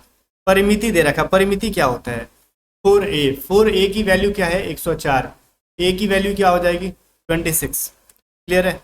अब कह रहा है इसके एक विकर्ण की लंबाई अगर 28 है ले तो उसका एरिया, तो एरिया पता करने के लिए हमको या तो दोनों विकर्ण पता होना चाहिए या फिर उसका एक साइड पता होना चाहिए। तो हम दूसरा विकर्ण निकालते हैं तो कैसे निकालेंगे, ए बराबर होता है इतना d1/2 का होल स्क्वायर प्लस में d2/2 का होल स्क्वायर, ठीक है। ये जो सीन है, अब d1 की वैल्यू है 48, d2 का हमको पता नहीं है, ठीक है, और a की वैल्यू है 26, तो 26 और ये रूट को अगर हम a पे ले जाएंगे तो ये स्क्वायर बन जाएगा 26 का ही, 26 का स्क्वायर बराबर 48/2 का होल स्क्वायर प्लस में d2/2 का होल स्क्वायर। ये कट के कितना बनेगा 24, 26 का कितना होता है भाई 676 और 24 का कितना होता है 576। ये सब इजी है। d2/2 का होल स्क्वायर, अब ये हो जाएगा 100 बराबर d2/2 का होल स्क्वायर। तो d2/2 बराबर कितना हो जाएगा 10, तो d2 बराबर कितना हो जाएगा 20। अभी हमने 10 कैसे लिखा, ये जो स्क्वायर है 100 पे ले जाओगे तो रूट बन जाएगा ना, जैसे देखो अंडर रूट 100 बराबर 10, तो अब ये 2 से मल्टीप्लाई हो गया 20 बन गया। तो जो d2 की वैल्यू आ गई अपने वो कितनी 20, कुछ एक और डायगोनल थे उसकी वैल्यू पूछ रहा था तो 20 आ गई ना। यहाँ पे मैं साफ साफ लिख देता हूँ, दूसरे डायगोनल की वैल्यू 20 आ गई। और क्या है इसके अंदर भाई, कुछ नहीं है। चलो इतना ही नहीं, अब इसका एरिया पूछ रहा है आपसे, हमने d2 तो निकाल लिया, अब एरिया बताओ क्या होता है। एरिया बराबर क्या होता है सर, एरिया बराबर पढ़ा आपने जस्ट 1/d1 इंटू d2। तो एक बात बताओ d1 की वैल्यू कितनी थी, क्वेश्चन में दे रखा है 48 और d2 का हमने निकाल लिया 20, 10 बार में कटाओ, एरिया बराबर 480 सेंटीमीटर स्क्वायर। खतरनाक क्वेश्चन था ये थोड़ा। चलो एक और थोड़ा सा सनकी टाइप का है, समलम चतुर्भुज ट्रेपेजॉइड, यहाँ से सवाल ही नहीं बनता, अब एसएससी भी पूछना भी छोड़ रहा है इसको धीरे धीरे, बट फिर भी इसका बेसिक तो समझ लो। मान लो ABCD नाम का एक समलंब है जिसके ये दोनों भुजा जो है ना ऊपर नीचे वाले एक दूसरे के समानांतर होते हैं बट इक्वल नहीं होते हैं, पैरेलल है बट नॉट इक्वल, ठीक है। और A से BC पर एक लंब खींचोगे तो ये मान लो E है, ठीक है ना, जिसको हम लोग हाइट कहते हैं। तो यहाँ पे एक चीज समझो, AD जो है वो समानांतर है BC के, फैक्ट नंबर 1, ठीक है। और ये मान लो ना अगर इसको A मानते हो तो ये B हो जाएगा, इक्वल नहीं होगा, ठीक है। A बराबर क्या लिख सकते हो AD, तो B बराबर हो जाएगा BC।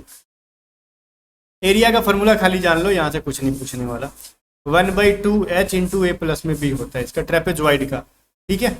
जैसे क्वेश्चन देखो, किसी समलंब चतुर्भुज के समानांतर भुजाओं की लंबाई 60 और 48 है। जैसे सुनो, ये समलंब है ना, अगर मान लेते हैं ये A है, B है, C है, D है, तो 60 नीचे वाला होगा बड़ा और ऊपर वाला कितना होगा 48 छोटा, और इनका एरिया दे रखा है 2160, तो इनके बीच की दूरी, मतलब बीच की दूरी तो यही हो जाएगी हाइट, तो हाइट पूछ रहा है, तो एरिया का फॉर्मूला में ही हाइट छुपा हुआ है। एरिया बराबर क्या होता है 1/2 into H into A plus में B। एरिया का दे रखा ऑलरेडी 2160, 1/2 H हमसे पूछ ही रहा है, A प्लस B का वैल्यू कितना होगा 48 प्लस में 60, है ना। तो 2160 बराबर H बराबर कितना हो जाएगा, ये दोनों जोड़ोगे तो 6 4 10, बराबर नहीं लिखना था, मल्टीप्लाई लिखना था। 1/2 इंटू H इंटू कितना हो जाएगा 108, यहाँ से कट कर आओगे 54 बार में कटेगा तो H बराबर कितना हो जाएगा 2160 बटा में 54, ठीक है। अब इनको करा के देख लो, 2160 बटा में 54 कितने बार में कटते हैं मेरे हिसाब से 20 बार में 4 दूनी 8, 5 के 20 और 1 21, ठीक है। यहाँ से तो 20 बार में नहीं कटने चाहिए मेरे भाई, लग तो नहीं रहा, देखते हैं करके इसको। 40 बार में कटेगा, ठीक है। चलो, सेकेंड हाइट जो हो गई इसकी वैल्यू 40 आ गई एग्जैक्टली। चलो ये नहीं पूछेगा आपके एग्जाम में, रहने दो, बस मैंने बोल दिया एसएससी के लिए बाद में पढ़ना है इसको। अब देखो आयत, ये खतरनाक है, इंपॉर्टेंट है। खतरनाक क्या, हल्का सा है, लूप लूप टाइप का क्वेश्चन है, इसमें तो कुछ है ही नहीं। देखो आयत की पहली बात तो ये मान लो अगर ए है, बी है, सी है और डी है, तो इनकी जो एंगल्स बनेंगे वो 90 डिग्री के बनते हैं, ठीक है ना। ये जो है 90 डिग्री के बनते हैं। अगर ये लंबाई है तो ये चौड़ाई बी हो जाएगा, लेंथ और विड्थ हो जाएगा। तो इनका परिमिति क्या होता है, परिमिति मतलब पेरीमीटर, ठीक है, बराबर हो जाता है आपका 2 इंटू एल प्लस में बी, लंबाई प्लस में चौड़ाई, 2 से गुना कर दो। एरिया का फॉर्मूला क्या होता है इनका, लंबाई इंटू चौड़ाई मतलब एल इंटू बी। वहीं पर अगर विकर्ण पूछेगा आपसे, मान लो विकर्ण भी दे सकते हैं आपको, ये विकर्ण दे दिया अगर मान लो, ये डी की वैल्यू, ये क्या हो जाएगा एल स्क्वायर प्लस में B square, under root L square plus में बी स्क्वायर। बस यही 3 फॉर्मूला है आयत के अंदर, फिलहाल आपको पढ़ना है। जैसे क्वेश्चन करो, आगे चल के थोड़ा सा और अंदर डेप्थ में जाएंगे, फिलहाल क्वेश्चन करो। किसी आयताकार क्षेत्र की लंबाई और लंबाई जो है ना चौड़ाई से 50% अधिक है। यदि आयत का क्षेत्रफल अगर 864 वर्ग मीटर हो तो उसका परिमिति क्या होगा। सुनो, अगर लंबाई क्या है ना आपका चौड़ाई से 150 ज़्यादा है, तो मान लो चौड़ाई अगर इसका विड्थ कितना है 100, तो इसकी लंबाई कितनी हो जाएगी, 50% बढ़ा दो तो 150, यही ना कह रहा है आपका। तो यहाँ से लंबाई और चौड़ाई का रेशियो निकाल लो, 150 रेशियो 100, 5 से 15, 5 दूनी 10, ये लंबाई और चौड़ाई का इनका रेशियो निकल गया 3:2। अगर लंबाई 3x है तो चौड़ाई कितना हो जाएगा 2x। तो एरिया क्या होता है L इंटू बी, तो 3x इंटू 2x की वैल्यू कितनी दे रखी है 864, ये कितना हो जाएगा 6x स्क्वायर बराबर 866। तो x स्क्वायर बराबर 6 कम 6, 6 चके 24, 6 चके मतलब 144। तो x बराबर कितना हो गया 12, x बराबर 12। तो परिमिति कितना होता है भाई, पेरीमीटर कितना होता है इसका 2 इंटू एल प्लस में बी होता है। तो 2 इंटू लंबाई क्या था 3x, चौड़ाई था 2x, ये हो जाएगा 2 इंटू 5x। तो 2 इंटू 5 और x की वैल्यू इतनी है तो 120 हो गया, ठीक है ना। पेरीमीटर 120 मीटर हो गया इनका। सिंपल सा जो जो कहा था वो सब हमने किया, जिस तरीके से फॉर्मूले मैंने बताया वो काम आप किए जाते तो आपका आंसर आ जाता। तो ऐसे क्वेश्चन एग्जाम में देने की संभावना है, एयरफोर्स हो चाहे कोस्ट गार्ड हो, इसमें भी बहुत ज़्यादा संभावना है, ठीक है। अब देखो कभी कभार क्या होता है ना, अंदर बाहर रोड बना देंगे, ठीक है, अंदर और बाहर की तरफ रोड बना देंगे। यदि किसी आयत के अंतर्गत भुजाओं के समानांतर ना समान चौड़ाई का रास्ता बना दे, मान लो कोई ये जो एक फील्ड है, ठीक है, मान लेते हैं, और इसके अंदर क्या है ना, चल भैया इधर से इधर पार करने के लिए एक रोड बना दो, और इधर से इधर भुजाओं के समानांतर कह रहा है ना, तो भुजा के समानांतर ये जो बड़ी वाली हो गई ये लंबाई के समानांतर बन गई, और जो छोटी वाली हो गई विड्थ की समानांतर मतलब चौड़ाई के समानांतर बन गई। और समान चौड़ाई की अगर इनके बीच की x है तो इनके बीच भी x होगी, यहाँ भी x होगा, यहाँ भी x होगा, ये कह रहा है। तो रास्ते का एरिया निकालना होगा, रास्ते का क्षेत्रफल निकालना होगा, एरिया ऑफ रोड, ठीक है। एरिया ऑफ रोड का फॉर्मूला क्या हो जाता है, ठीक है ना, तो वो हो जाएगा x इंटू एल प्लस में बी माइनस एक्स, अंदर के साइड में है तो माइनस करो। x क्या है, रास्ते की चौड़ाई की है, ठीक है, ठीक है ना। विड्थ ऑफ मान लेते हैं हम लोग, विड्थ ऑफ रोड, ये चीज आप याद रखोगे, ठीक है। ये ब्रेथ कह लो या फिर विड्थ कह लो, बात वही है। आगे देखो क्वेश्चन में समझ में आ जाएगा। कह रहा है एक आयताकार क्षेत्र की लंबाई एवं चौड़ाई क्रमशः 108 मीटर एवं 108 मीटर और 48 मीटर है, जिसके अंतर्गत भुजाओं के समानांतर 3 मीटर चौड़ा रास्ता बनाया गया है। तो रास्ते का क्षेत्रफल ज्ञात करो। तो रास्ते का क्षेत्रफल कैसे करोगे ज्ञात, सिंपल से है, x इंटू एल प्लस में बी माइनस एक्स। एक्स की वैल्यू क्या है, चौड़ाई का मतलब क्या है 3 है, ठीक है। तो कह लो 3 इंटू लंबाई 108, चौड़ाई है कितना 48, और माइनस क्या कर लोगे 3 कर लो, ठीक है। तो 3 इंटू हो जाएगा कितना 8 8 16 156 माइनस 3 3 × 153 बस 459 सेंटीमीटर स्क्वायर। ऐसे निकल जाओ, कोई फिगर विगर नहीं, हम लोग फिगर नहीं बोलते, खाली ये ध्यान देना कि रास्ता अंदर बन रहा है कि रास्ता बाहर बन रहा है, ठीक है ना, ये चीज मैटर है। और ये भी कब बनेगा ना, जब समानांतर रहेगा तब। कभी कभी ना समानांतर ना चारों तरफ दे देगा, मान लो ये तो था समानांतर पैरेलल बनाया तो पैरेलल बना दिया, बट समटाइम ना कहेगा कि देखो चारों ओर रोड बनाओ, मतलब चारों ओर अंदर की साइड में तो ऐसे बन जाएगा। बात समझ में आ रहा है? क्योंकि बाहर समानांतर तो रोड नहीं बनाओगे, बाहर चारों ओर रोड बना पाओगे, ठीक है, या फिर अंदर चारों ओर रोड बनाओगे। समानांतर में खाली अंदर ही देगा, बाहर नहीं देगा। अंदर जब चारों ओर रोड देगा तो इसकी वैल्यू अगर x है, इसकी भी x होगी, इसकी भी x, रास्ते की चौड़ाई हर जगह बराबर होनी चाहिए, ठीक है। तो वैसे सिचुएशन में रास्ते का क्षेत्रफल जो होगा ना, क्या होगा, वो बड़े आयत का क्षेत्रफल माइनस छोटे आयत का क्षेत्रफल, छोटे वाले आयत का क्षेत्रफल और बड़े वाले आयत का क्षेत्रफल आपको निकालना होगा बस।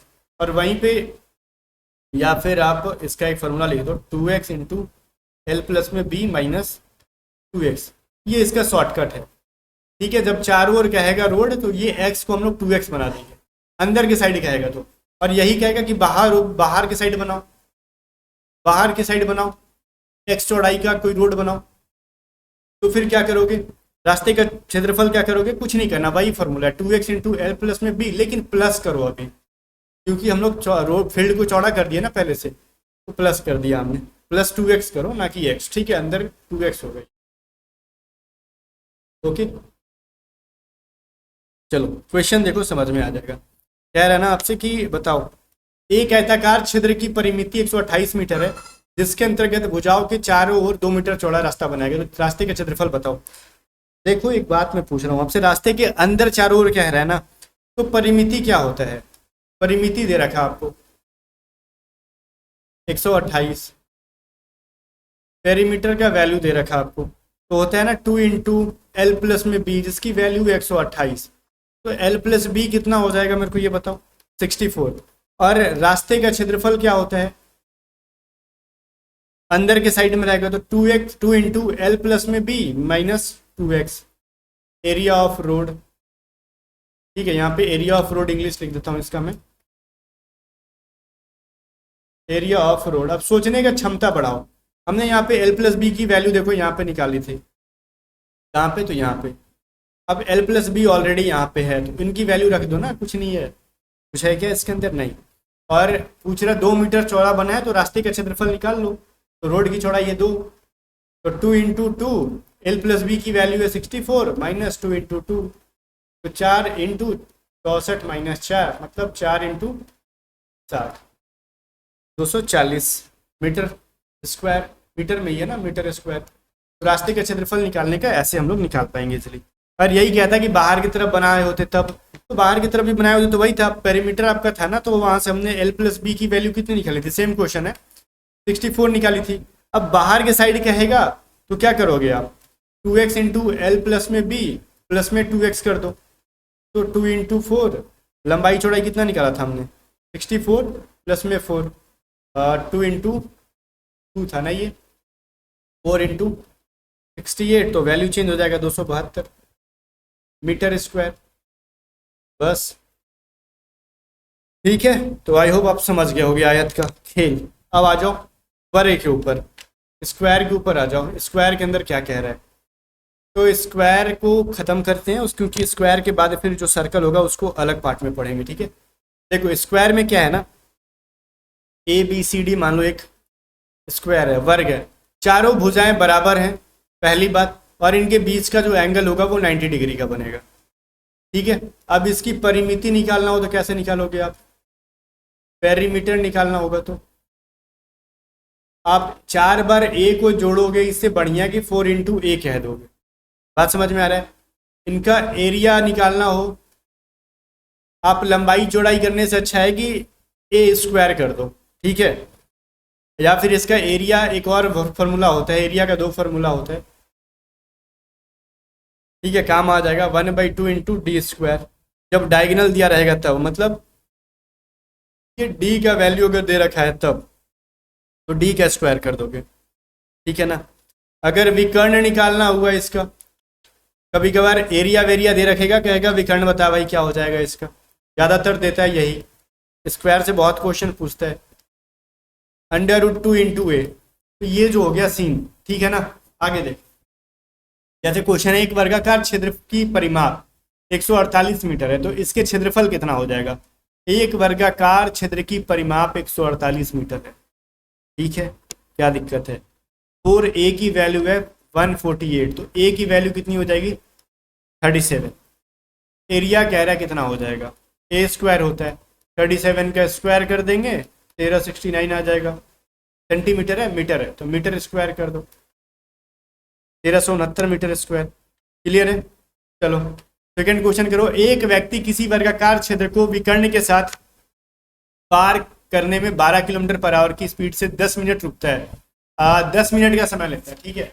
अब आपने टाइम स्पीड एंड डिस्टेंस पढ़ा होगा तो समझ में आ रहा होगा कि मतलब ये जो है ना, ये स्क्वायर है, तो इसका एरिया निकालना है, वो बाद में निकालेंगे। ABCD है, कह रहा विकर्ण के साथ, वो ऐसे चारों ओर तरफ नहीं चलता, ये मान लेते ना, ये B से लेकर D पे जाएगा, ठीक है। स्पीड क्या है उसकी 12 किलोमीटर पर आवर। टाइम क्या ले रहा है वो 10 मिनट का। डिस्टेंस हमको पता नहीं है, ठीक है, तो वर्ग का क्षेत्रफल पता है, तो D बराबर क्या होगा, डायगोनल बराबर क्या हो जाएगा। वैसे भी डिस्टेंस बराबर क्या होता है, D का वैल्यू का बराबर हो जाएगा। डिस्टेंस यही डायगोनल के बराबर चल रहा है ना, जितना विकर्ण है उतना चल रहा है, तो डिस्टेंस डायगोनल हो जाएगा। ये होता है स्पीड इंटू टाइम होता है। तो स्पीड है 12 किलोमीटर पर आवर और ये टाइम है 10 मिनट, तो इसको घंटे में बदलने के लिए क्या करोगे, अब 60 से डिवाइड मार दो, तो 12 25 60 और ये काटो 2, तो डायगोनल की वैल्यू क्या मिल गई 2, डी की वैल्यू मिल गई 2 किलोमीटर मिनट मीटर जो भी है, रहने दो। अब कह रहा है एरिया निकालो, तो एरिया बराबर एक और फॉर्मूला मैंने पढ़ाया, तो या तो ए स्क्वायर होता है या तो 1/2 इंटू डी स्क्वायर होता है। तो हमको ए की वैल्यू पता नहीं है, ये सभी की वैल्यू तो हमको पता ही नहीं है, बट डी की वैल्यू पता है। एरिया बराबर क्या हो जाएगा 1/2 इंटू 2 इंटू 2, तो एरिया कट के क्या आ गया 2 ही आ गया, बस 2 किलोमीटर स्क्वायर आ गया। एरिया भी इसका 2 किलोमीटर स्क्वायर ही है, डायगोनल भी 2 किलोमीटर है, ठीक है। ये बहुत ही मतलब रेयर क्वेश्चन ऐसे होते हैं कि डायगोनल और एरिया बराबर आ जाए। बाकी किसी अगर वर्ग के अंतर्गत एक मैक्सिमम एरिया का, या फिर सुनो ना, वर्ग के अंतर्गत एक ऐसा सर्कल रखें जो कि चारों स्पर्श करती हो, टच करती हो, उस सिचुएशन में मान लो ABCD एक स्क्वायर है, तो ये मान लो पॉइंट पे ये R इसकी रेडियस हो जाती है। बात समझ में आ रहा है। तो वृत्त का व्यास जो होगा ना वर्ग की भुजा के बराबर, तो ये जो इसका व्यास कहते हैं क्या, इसको डायमीटर, ठीक है, ऊपर से नीचे जो कि सेंटर को टच करे, सर्कल में पढ़ोगे वो चीज अभी आप। ये व्यास जो होगा ना इसके चौड़ाई के बराबर या फिर भुजा के बराबर, मतलब 2R बराबर A होता है, या फिर A बराबर आप कह सकते हो 2 इंटू R, ठीक है। अब इसका यूज कहाँ पे है मैं बताता हूँ। जैसे देखो, एक वर्ग जिसकी परिमिति 56 सेंटीमीटर है, ठीक है, उसके अंदर एक अधिकतम क्षेत्रफल का एक वृत्त रखा जाए, तो वृत्त का क्षेत्रफल बताओ। अब इस वृत्त, मान लो इसके अंदर एक सर्कल रखेंगे, तो इसका एरिया, तो सर्कल का एरिया कैसे निकालोगे आप, πr स्क्वायर करके। अब r की वैल्यू पता ही नहीं है, तो r की वैल्यू क्या होगी, तो इस डायगोनल का आधा, यही ना होगा डायगोनल का आधा। तो इसकी परिमिति क्या है भाई, परिमिति क्या हो जाएगी 4A बराबर 56, तो A बराबर कितना हो जाएगा 14, ठीक है। तो ये जब 14 है तो ये भी 14 हो जाएगा, तो रेडियस क्या हो जाएगा 14/2 मतलब 7, तो इसकी एरिया क्या हो जाएगी 22/7 इंटू 7 इंटू 7, 154 हो गया सेंटीमीटर स्क्वायर। बस कुछ नहीं किया हमने, बट फिर भी आंसर आ गया, ठीक है। चलो फिर सर्कल है, लग गया, सर्कल भी खत्म कर देते हैं कि वीडियो के अंदर, ज़्यादा टेंशन वाली कोई बात। सुनो, सर्कल है क्या, सर्कल को मैंने मान लो ये होता है, मान लो ये सेंटर है बीच में, तो सेंटर को टच करके ऊपर से नीचे तक आने वाली लाइन, चाहे राइट टू लेफ्ट ले जाओ, इधर से इधर ले जाओ, इधर से इधर ले जाओ, बट टच करनी चाहिए सेंटर को, सेंटर को टच करनी चाहिए, सेंटर को टच करनी चाहिए। इसको हम लोग कहते हैं डायमीटर, इसको क्या कहते हैं हम लोग व्यास, ठीक है, इसको क्या कहते हैं हम लोग डायमीटर। अब जो डायमीटर होता है ना, वो त्रिज्या क्या होती है, सेंटर से लेके इस पॉइंट तक के डिस्टेंस को रेडियस कहते हैं। वो रेडियस का त्रिज्या क्या होता है ना, वो मतलब व्यास क्या होता है, रेडियस का 2 गुना होता है। एक तो ऊपर भी रेडियस, एक तो नीचे भी रेडियस, दोनों को जोड़ोगे तो क्या मिल जाएगा, व्यास तो दुगना हो गया ना डायमीटर इसका। तो वहीं पर अगर हम त्रिज्या के बारे में बात कर लें, त्रिज्या तो रेडियस जो होता है ना, वो डायमीटर से आधा होता है। बात समझ में आ रहा है। और इसका एरिया जो होता है ना, क्षेत्रफल, वो होता है पाई आर स्क्वायर। ठीक है, उसकी परिधि जो होती है ना, जिसको हम लोग कहते हैं सर्कल, सर सरकमफेरेंस लिखना था, सरकमफेरेंस जो होती है वो 2 पाई आर होती है। ये सभी फॉर्मूला आपको याद रखना होगा, अदरवाइज क्वेश्चन ही नहीं बनेगा। अगर फॉर्मूला नहीं याद है तो क्वेश्चन नहीं बनने वाला। ठीक है, चलो। कह रहे किसी वृत्त का क्षेत्रफल अगर 1386 वर्ग सेंटीमीटर है ना, तो उसका परिमाप बताओ। तो एरिया क्या होता है, पाई आर स्क्वायर। इसकी वैल्यू 1386 दे रखी है, तो पाई की वैल्यू 22/7 होती है, आर की वैल्यू पता नहीं है। ठीक है, तो 22 से डिवाइड करके देखते हैं। 11 दूनी 22, 11 से डिवाइड हो गया, और ये 11 से एक बार में कटेगा, फिर 2 बार में, इतने बार में। 11 से डिवाइड किया हमने, रेडियस का स्क्वायर बराबर क्या हो जाएगा, 63 इंटू ये हो गया। तो आर स्क्वायर बराबर क्या हो गया, 400, इतना 441 होना चाहिए था। ठीक है, आर बराबर क्या होगा, अंडर रूट 441, और 441 को रूट से निकालोगे तो 21। अब कह रहा है इसकी परिधि बताओ। परिधि बराबर क्या होता है, 2 पाई आर। तो 2 इंटू 22 में, थोड़ा साफ साफ कर दें इनको। ठीक है, 2 पाई आर होता है, तो 2 इंटू 22/7, और रेडियस आ गई 21, तो निकाल लो परिधि बराबर। ठीक है, 132 सेंटीमीटर। तो ये हो गया वृत्त का परिधि। आई होप गाइस कि आपको समझ में आ रहा हो। जो चीज समझ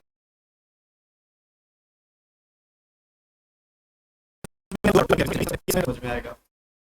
ठीक है ना, चलो फिर अगला देखते हैं, अर्धवृत्त। अर्धवृत्त क्या होता है, आपका रेडियस हो गया, तो क्या कहते हैं, सर्कल हो गया, उससे ज्यादा आपसे कुछ पूछेगा ही नहीं। ठीक है, सेमी सर्कल क्या होता है, देखो सेमी सर्कल वही एक सर्कल को ना 20 से काट के ऊपर का खोपड़ी उड़ा दो, आधा बच गया। तो ये जो होता है डायमीटर जो होता है ना, ये वाला, तो यहाँ पे जो अगर मान लो सेंटर है, ये आर रेडियस, ये आर रेडियस, इधर इधर हो गया, तो इसकी परिधि जो होती है सरकमफेरेंस, वो सिर्फ पाई आर होता है। अब ये 2 पाई आर नहीं होगा, सिर्फ पाई आर, आधा हो गया। तो इसकी परिमिति जो होती है ना, वो 36/7 आर होती है। 36/7 इंटू आर होती है, इनको रटना पड़ेगा आपको। एरिया बराबर क्या, पाई आर स्क्वायर नहीं होता, अब 1/2 पाई आर स्क्वायर होता है, आधा हो जाएगा उसका। ठीक है ना, फॉर्मूला आपको थोड़ा सा पढ़ना पड़ेगा। देखो वैसे ही कह रहा है कि मान लेते हैं कि अर्धवृत्त की परिमिति दे रखा है 72 सेंटीमीटर, तो इसका एरिया कितना हो जाएगा। अर्धवृत्त की परिमिति दे रखा है ना आपको 72 सेंटीमीटर। परिमिति का फॉर्मूला मैंने क्या पढ़ाया, पेरीमीटर का फॉर्मूला मैंने क्या पढ़ा, 36/7 इंटू आर। तो 36/7 इंटू क्या हो जाएगा, आर इज इक्वल टू 72, 36 दूनी 72, तो आर बराबर 14। तो एरिया क्या हो जाएगा इसका भाई, पाई आर स्क्वायर। 22/7 into 14 into 14। ठीक है, अब इनको मल्टीप्लाई कर लो, आ जाएगा आपका आंसर। ठीक है, ये हो जाएगा 22 दूनी 44। अच्छा एक मिनट रुको, अर्धवृत्त है ना, तो ये 1/2 होना चाहिए था, तो ये 2 कट जाएगा। ठीक है, चलो अर्धवृत्त है, ये पाई आर स्क्वायर तो होता है सर्कल का हाफ। मैं सर्कल में पहुंच गया था, हाफ पाई आर स्क्वायर होता है। अब मैं ना सर्कल को पढ़ा के इस टॉपिक को क्लोज करूंगा, दूसरे पार्ट में पढ़ाऊंगा आगे, बिकॉज मैं खुद भी मुंह मेरी दर्द हो जाती है पढ़ाते पढ़ाते लगातार। तो इसको, इस टॉपिक को खत्म करके हम लोग इसको एंड करें। ठीक है, तो ये जो हो जाएगा इसको हम लोग थोड़ा साफ साफ लिखते हैं, because I I I I have done here error. Area बराबर क्या हो जाएगा, 1/2 पाई आर स्क्वायर, 1/2, 22/7। ये आर की वैल्यू है 14 इंटू 14, ये 7 दूनी 14, और ये 2 कट जाएगा, तो 22 इंटू 14 कर लो, इसकी वैल्यू क्या हो जाएगी, तो 308 हो जाती है। सेंटीमीटर स्क्वायर हो जाएगा, 308 है, ऑप्शन नंबर ए के अंदर है। ठीक है, चलो अगला क्वेश्चन कह रहा है किसी अर्धवृत्त की त्रिज्या अगर 42 सेंटीमीटर हो तो उसका परिमिति क्या होगा। तो परिमिति मैंने बोला ना, परिमिति, पेरीमीटर क्या होता है, 36/7 इंटू आर। तो आर की वैल्यू ऑलरेडी दे रखा है आपको 42। ठीक है, 216 सेंटीमीटर। इजी सा क्वेश्चन पूछेगा आपसे भाई, डरना मत एग्जाम में, पहले बता रहा हूँ, डरने की कोई बात ही नहीं है यहाँ पे। चलो एक अगला क्वेश्चन है, किसी एक, ये बहुत इंपॉर्टेंट है, पूछा हुआ है एग्जाम में एयरफोर्स में। एक तार जिसकी लंबाई 88 सेंटीमीटर है, उसे वर्ग के रूप में ना मोड़कर वृत्त के रूप में मोड़ा जाए तो इसके क्षेत्रफल में कितने वर्ग सेंटीमीटर की वृद्धि हो जाएगी। मान लो एक लंबा सा तार है, ठीक है, देखो वायर है 88 सेंटीमीटर का। इसको पहले हम सोचे ना कि एक स्क्वायर बना दे, फिर सोचे नहीं छोड़ो हटाओ सर्कल बना देते हैं। तो अब जो हमने बनाया ना स्क्वायर अभी सर्कल, तो इसका एरिया और इसका एरिया का बीच का अंतर क्या है, पाई आर स्क्वायर का माइनस ए स्क्वायर के बीच का अंतर क्या है। अगर मान लो 88 सेंटीमीटर को अगर हम लोग क्या करते, ये पूरे वर्ग को खोलोगे तो तार तो लंबा खुल जाएगा इस तरीके से, इसका मतलब पेरीमीटर है, चाहे वो सर्कल का पेरीमीटर हो या फिर ये, तो दोनों का पेरीमीटर है। तो अगर हम बात कर लेना इधर सीन कुछ ऐसा होगा स्क्वायर के लिए, तो इसका पेरीमीटर क्या हो जाएगा, परिमिति 88, तो ये होता है 4 इंटू ए और 88, तो ए बराबर कितना हो जाएगा 22। वहीं पर अगर हम सर्कल के बारे में बात कर ले तो इसका परिमिति क्या होता है 2 पाई आर। 2 पाई आर की वैल्यू अगर 88 है, बिकॉज देखो सर्कल को भी खोल देंगे तो पूरा एक तार की तरह लंबा हो जाएगा और स्क्वायर को भी खोल देंगे तो तार की तरह लंबा, तो इसकी लंबाई ही इनकी परिमिति हो जाएगी। बात समझ में आ रहा है। तो 2 इंटू 22/7 इंटू आर बराबर 18, तो 22 दूनी 44, तो 2 बार में कटेगा, आर बराबर 14। ठीक है, तो अब क्या होगा ना, तो ये ए का स्क्वायर मतलब इन दोनों का निकालो, कहेंगे ना कि कितने का अंतर आया उनके बीच का, तो दोनों का एरिया निकालो। अब इसका एरिया क्या हो जाएगा, इसका एरिया निकालो, इसका एरिया होगा 22 का स्क्वायर और इसका एरिया क्या हो जाएगा 2 पाई आर स्क्वायर होता है ना, पाई आर स्क्वायर मतलब 22/7 इंटू 14 इंटू 14, 7 दूनी 14। ठीक है, अब इनको आप करोगे दिमाग का दही, ये हो जाएगा 616, ये 44 का कितना हो जाएगा, सॉरी 22 का कितना होगा 484। अब 616 में से अंतर निकालो, यहाँ पे 616 में से 484 को घटा लो, 132 होगा, इसका एग्जैक्टली आंसर होगा यहाँ पे, यही आपसे कह रहा।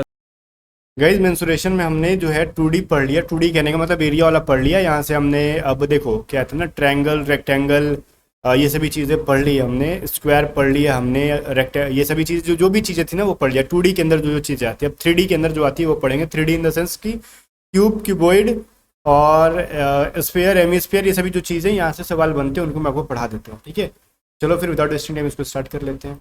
अब जब मैंने क्यूब क्यूबॉइड खाली कहा ना, तो ये मत समझना मैं कोण भी पढ़ाऊंगा, मतलब शंकु और बेलन भी पढ़ाऊंगा इसी के अंदर, डरना मत, पढ़ते जाओ। देखो अभी खत्म हो जाएगा ये सेकंड पार्ट के अंदर। सबसे पहले नंबर ऑफ सरफेस कभी कभार पूछ लेता है तो 6 होते हैं। ठीक है, क्यूबॉइड हो चाहे क्यूब हो, ये सारी चीज़ें सेम होती है। ऊपर की 3 चीज़ें देखो मैं, अच्छा चलो आगे बढ़ेंगे तो मैं दिखाऊंगा। देखो अगर जो चीज़ें घनाभ हो चाहे घन हो, दोनों में सतहों की संख्या 6 होती है, नंबर ऑफ सरफेस 6 होते हैं, भुजाओं की संख्या 12 होती है, नंबर ऑफ साइड्स 12 होते हैं, कोनों की संख्या मतलब नंबर ऑफ कॉर्नर्स 8 होते हैं। ठीक है, बट ये तीनों फार्मूला चेंज हो जाएगा। सतहों का क्षेत्रफल सरफेस एरिया पूछेगा तो 2 इंटू एल बी प्लस में B H plus H L. अब ये एल क्या है, एल का मतलब होता है ना लंबाई, ठीक है, बी का मतलब हो गया चौड़ाई और एच का मतलब हो गया ऊंचाई। ओके, एल का मतलब लेंथ, बी का मतलब विड्थ और एच का मतलब हाइट। ठीक है, विकर्ण डायगोनल पूछेगा तो √L² प्लस में B square plus H square. ठीक है, एल बी एच का मतलब समझ में आ गया। ओके, वॉल्यूम पूछेगा तो एल पी एच मतलब L into B into H. तो ये सारे फॉर्मूले होते हैं इनके बेसिक से, और बहुत ईजी होता है ये सभी चीज़ें। क्वेश्चन देखो फॉर्मूला से समझ में आएगा, प्रैक्टिस करना, अब एग्जाम में टाइम में हो जाएगा। देखो किसी घनाभ की लंबाई चौड़ाई, मतलब सारे फॉर्मूले को याद रखना। अगर खाली फॉर्मूला भी रट के जाते हो ना एग्जाम में, क्वेश्चन पकड़ के कर लोगे आराम से। किसी घनाभ की लंबाई चौड़ाई और ऊंचाई क्रमशः 60 सेंटीमीटर, 48 सेंटीमीटर और 40 सेंटीमीटर है, तो उसके आयतन एवं सतहों का क्षेत्रफल बताओ। पहले बताओ लेंथ कितना है 60 सेंटीमीटर, विड्थ कितनी है 48 सेंटीमीटर और उसकी हाइट कितनी है 40 सेंटीमीटर। कह रहा है पहले कि उसकी वॉल्यूम बताओ भाई। वॉल्यूम बोले तो आयतन बताओ उसकी। मैं लिखता हूँ कभी कभार बहुत गंदा, मैं खुद सोचता हूँ कि मैं क्या लिखता हूँ, बट कोई दिक्कत नहीं। देखो वॉल्यूम या फिर आयतन जो भी है LBH होता है, मतलब 60 इंटू 48 इंटू 40। हो गया काम आपका, कर लो इतना बड़ा सा, कर लोगे है संभव 11520 सेंटीमीटर क्यूब। मैंने कैलकुलेटर का यूज़ किया यहाँ पे गाइज, मैं जेन्युइन तरीके से बता रहा हूँ, बिकॉज अभी मैं अगर कैलकुलेशन करने लग रहा तो मेरे पास उतना टाइम नहीं है, बट आपको करना पड़ेगा एग्जाम में। एग्जाम में कैसे करना मैं बता रहा हूँ आपको ना, पूरा ऐसे करके देखो 60 इंटू 48 नहीं करना। आपको क्या करना है, मैं तरीका बताता हूँ ऐसी चीज़ों के लिए। आपको 60 और 48 को जब मल्टीप्लाई करना होता है ना, देखो मान लेते हैं 60 एंड 48 को, तो आप 48 को ना 6 से गुना कर दो, जो वैल्यू मिलेगा उसके बाद में एक जीरो बैठा दो। ठीक है, बाद में जो वैल्यू मिल गया उसको ना फिर 40 से मल्टीप्लाई करना, तो सिर्फ 4 से गुना कर दो, मल्टीप्लाई कर दो, जो वैल्यू मिल गया उसमें लास्ट में 0 बैठा, तो वो काफ़ी ईजी हो जाता है ना। एक अंक की गुना से ही हमारा काम चल जाता है। तो ये तो हमारा आयतन निकल गया। बट सुनो, अभी सरफेस एरिया पूछ रहा है, ठीक है। सरफेस एरिया का फॉर्मूला क्या होता है भाई? सरफेस एरिया बोले तो सतहों का क्षेत्रफल, ठीक है, सतहों का क्षेत्रफल पूछ रहा है आपसे। तो इसका फॉर्मूला मैंने बताया 2 इंटू एल पी प्लस में बी एच प्लस में एच एल। तो 2 इंटू क्या कर लोगे, 60 इंटू 48 प्लस में 48 इंटू 40 प्लस में 40 इंटू 60। तो ये थोड़ा सा लेंदी जाएगा, टाइम टेकन है, बिकॉज टाइम टेकन होगा। 2 इंटू क्या हो जाएगा, 8 छः 48, 6 छः 24, 4 28, तो मतलब 2880। फिर ये 8 छः 32, 4 छः 16, 3 19, 1920, 6 छः 24 पे डबल 0 बैठा दिया। इन सबको अब जोड़ दो, ठीक है ना। तो ये हो जाएगा 8 2 10 के 9 और 1 10, 4 14, 8 4 12, मतलब हो जाएगा यहाँ पे 22, तो डबल 0 2 2 2 4 5 2 7, ठीक है। ये क्या हो जाएगा 7200। तो यहाँ पे 7200 को मल्टीप्लाई करोगे, कितना आ गया आंसर, सेंटीमीटर स्क्वायर, है ना। चलो ये जो वैल्यू आ गई, मैं यहाँ पे पता है कैसे जोड़ रहा था, मैं एक्चुअली बताऊँ इसको। यहाँ पे मैंने गुना कैसे किया, वही काम किया मैंने, 6 से गुना किया सिर्फ और एक 0 बैठा दिया। मैंने 48 को 4 से मल्टीप्लाई करके 0 बैठा दिया, 4 और 6 को मल्टीप्लाई करके, 4 एंड 6 को मल्टीप्लाई करके डबल 0 बैठा दिया। वही काम आप भी किया करो, अगर आप ऐसा नहीं करते हो तब, करते हो तो बहुत बढ़िया। आगे देखो सेकंड क्वेश्चन क्या कह रहा है, ये मोस्ट वीवीआई क्वेश्चन है, इस टाइप के क्वेश्चन एग्जाम में दिए जाते हैं। एक कमरे की लंबाई चौड़ाई एवं ऊंचाई 6 3 और 2 मीटर, इसके अंतर्गत अधिकतम अधिक से अधिक कितना मीटर बड़ा छड़ रखा जा सकता है। देखो ये मान लो कोई ना, एक मैं एग्जाम्पल के तौर पे बता रहा हूँ आपको। रुको, फोटो है इसका, हमारे पास फोटो है, बनाने की जरूरत नहीं है। अब ये मान लो आपका कमरा है, जैसे ही कैमरा होता है ना अपना, इसकी जो है ना लंबाई जो है, ये वाली लेंथ है 6 सेंटीमीटर, और ये जो चौड़ाई है, नीचे वाली चौड़ाई होती है वो है 3 सेंटीमीटर, और ये जो हाइट है ना हमारा वो है 2 मीटर, ठीक है। ये कह रहा है तो इसमें सबसे बड़ा छड़ रखना होगा, रड रखना होगा, तो हमने कभी भी सीधा सीधा नहीं रख सकते, वो अपने को डायगोनली रखना होता है। जब भी कमरे में रड रखने के लिए कहे ना सबसे बड़ा, तो उसको हम डायगोनली कहते हैं, और सबसे छोटा कहेगा तो हाइट के अकॉर्डिंग रख देना, लेकिन सबसे लंबा ही देता है एग्जाम में तो डायगोनली। तो जब भी डायगोनली कहे तो ऑब्वियसली समझ में आ रहा है कि यहाँ पे आपको डायगोनल मतलब विकर्ण निकालना है, ठीक है, विकर्ण निकालना है आपको, मतलब डायगोनल निकालना है यहाँ पे। तो डायगोनल बराबर क्या होता है इसका, आपने पढ़ा √L² प्लस में B² प्लस में H², पढ़ा ना भाई। देखो मैं बता रहा हूँ यहाँ पे, देखो डायगोनल का मतलब यहाँ पे हो गया ना ये, ठीक है। चलो तो ये क्या हो जाएगा, D बराबर √6 का स्क्वायर, 3 का स्क्वायर, 2 का स्क्वायर, मतलब 36 6 4 6 4 10, और ये हो जाएगा कितना आपका, करने पे नहीं आ रहा है क्या, 2 दूनी 4 3 3 9, अच्छा 9 होगा यहाँ पे ना, मैंने 6 लिख दिया, यहाँ पे 9 होना चाहिए था, मैंने 3 को 2 से मल्टीप्लाई कर दिया। हाँ 40 प्लस 4 कितना हो जाएगा 49 बराबर 7 सेंटीमीटर में है ना, मीटर में है, तो 7 मीटर का सबसे लंबा छड़ रखा जा सकता है। अगर आप लंबा लंबा भी रखते तो मतलब लंबाई कितना था 6 मीटर, तो 6 मीटर ज़्यादा की लंबाई रख नहीं सकते थे। अगर नीचे से ऊपर रखते तो ज़्यादा ज़्यादा 2 मीटर के रखते, ठीक है। चौड़ा भी रखते तो अब ज़्यादा 3 मीटर का, लेकिन डायगनली रख रहे तो देखो एक लंबा सा छड़ मिल रहा है 7 मीटर का, ठीक है। यही जो चीज़ थी रूल है। आगे देखो घन, घन के अंदर भी अगर कुछ चीज़ें पढ़नी है तो वही सभी चीज़ें पढ़नी है जो मैंने बोला। शुरू के 3 चीज़ें देखो यहाँ पे, शुरू की 3 चीज़ें सेम है, number of surface 6, number of sides 12, number of angles corners 8। ये जो चीज़ें क्यूब में होती है वही क्यूबॉइड में होता है, जो क्यूबॉइड में होता है वही क्यूब में, मतलब घन और घना में सेम है, बट जो डिफरेंस है दोनों में वो इनके सरफेस एरिया सतहों का क्षेत्रफल का एरिया पूछेगा तो 6a², बिकॉज इनके सारे साइड्स जो होते हैं ना वो लंबाई चौड़ाई और ऊंचाई, ठीक है, ये सब के सब इक्वल होते हैं, ठीक है, यही होता है इसका रीजन। आगे कह रहा है देखो, अब मैं बता रहा था ना कि आपको मैंने बोला कि नहीं सर हम लोग क्या इस फॉर्मूले पे नहीं निकाल सकते, 2 इंटू LB प्लस में BH प्लस में HL, आराम से निकल जाएगा। देखो कैसे निकल जाएगा, अब L और B सब बराबर है तो इसका A और A सब है, तो यहाँ पे क्या लिखोगे A इंटू A, फिर मतलब चौड़ाई और ऊंचाई दोनों A है तो A इंटू A, ऊंचाई और लंबाई सब फिर क्या A है तो A इंटू A, तो ये क्या हो जाएगा A², ये भी हो जाएगा प्लस में A² प्लस में A², ठीक है। तो अब जोड़ोगे तो क्या मिलेगा 3a²। अब 3 एंड 2 को मल्टीप्लाई करोगे तो 6a²। ठीक है, तो डायरेक्टली हमने लिख दिया 6a²। कौन इतना लफड़ा करने जाए, डायरेक्टली 6a² कर दो, आंसर आ जाएगा। वहीं पे विकर्ण का है तो विकर्ण का वही चीज है, अंडर रूट क्या लिखते थे, l² प्लस में b² प्लस में h² लिखते थे ना। तो यहाँ पे क्या हो जाएगा, अंडर रूट a² प्लस में a² प्लस में a², तो क्या लिख सकते हो 3a²। तो ये a² तो निकल के a बन जाएगा, √3 का 3 अंदर रह जाएगा। तो वही हमने डायरेक्टली लिख दिया यहाँ पे a√3। बस दोनों चीजें सेम है, इसका शॉर्टकट लिख दिया हमने और उसका थोड़ा सा वो लिख दिया, डिटेल में लिखना पड़ा। वॉल्यूम यहाँ पे हमने ए क्यू लिखा, क्यों, क्योंकि उसका वॉल्यूम क्यूबॉइड का घनाभ का क्या होता है, LBH होता है। तो इसका लिखोगे a × a, क्योंकि तीनों भुजाएं बराबर है तो ए क्यू हो जाएगा। दोनों सेम है, कुछ भी डिफरेंट नहीं है। ठीक है, लोग खाली रटा के बेवकूफ बना जाता है, डिटेल में इस तरीके से बताओगे तो लोग मस्त हो जाता है। अच्छा सर ऐसे है क्या, हाँ भैया ऐसे है। आगे देखो क्वेश्चन, देखो क्वेश्चन देखने के बाद कुछ ज्यादा मजा आने वाला। देखो क्या, किसी घन के सतहों का क्षेत्रफल अगर 1536 सेंटीमीटर स्क्वायर है तो इसका आयतन क्या होगा। सरफेस एरिया क्या होता है ये बताओ। तो सरफेस एरिया होता है ना, सरफेस एरिया मतलब क्या होता है, सतहों का क्षेत्रफल। सतह का क्षेत्रफल क्या होता है 6a²। 6a² की वैल्यू है 1536। ठीक है, चलो इसको डिवाइड मारोगे इससे तो क्या होगा, 6 दूनी 12, 6 5 30, 6 36, मतलब a² बराबर 256। a बराबर होगा अंडर रूट 256, मतलब किसका स्क्वायर होगा, ये 16 का। ठीक है, 16 को थोड़ा साइड में लिखते हैं हम लोग, ये 16 का स्क्वायर था। 16 मिल गया। a की वैल्यू, जब a की वैल्यू क्या है 16 है, तो यहाँ का वॉल्यूम क्या होता है, इसका आयतन क्या हो जाएगा, ये मेरे को बताओ। AQ होता है ना इसका आयतन, मतलब 16 का क्यूब कर दो, 4096 सेंटीमीटर क्यूब।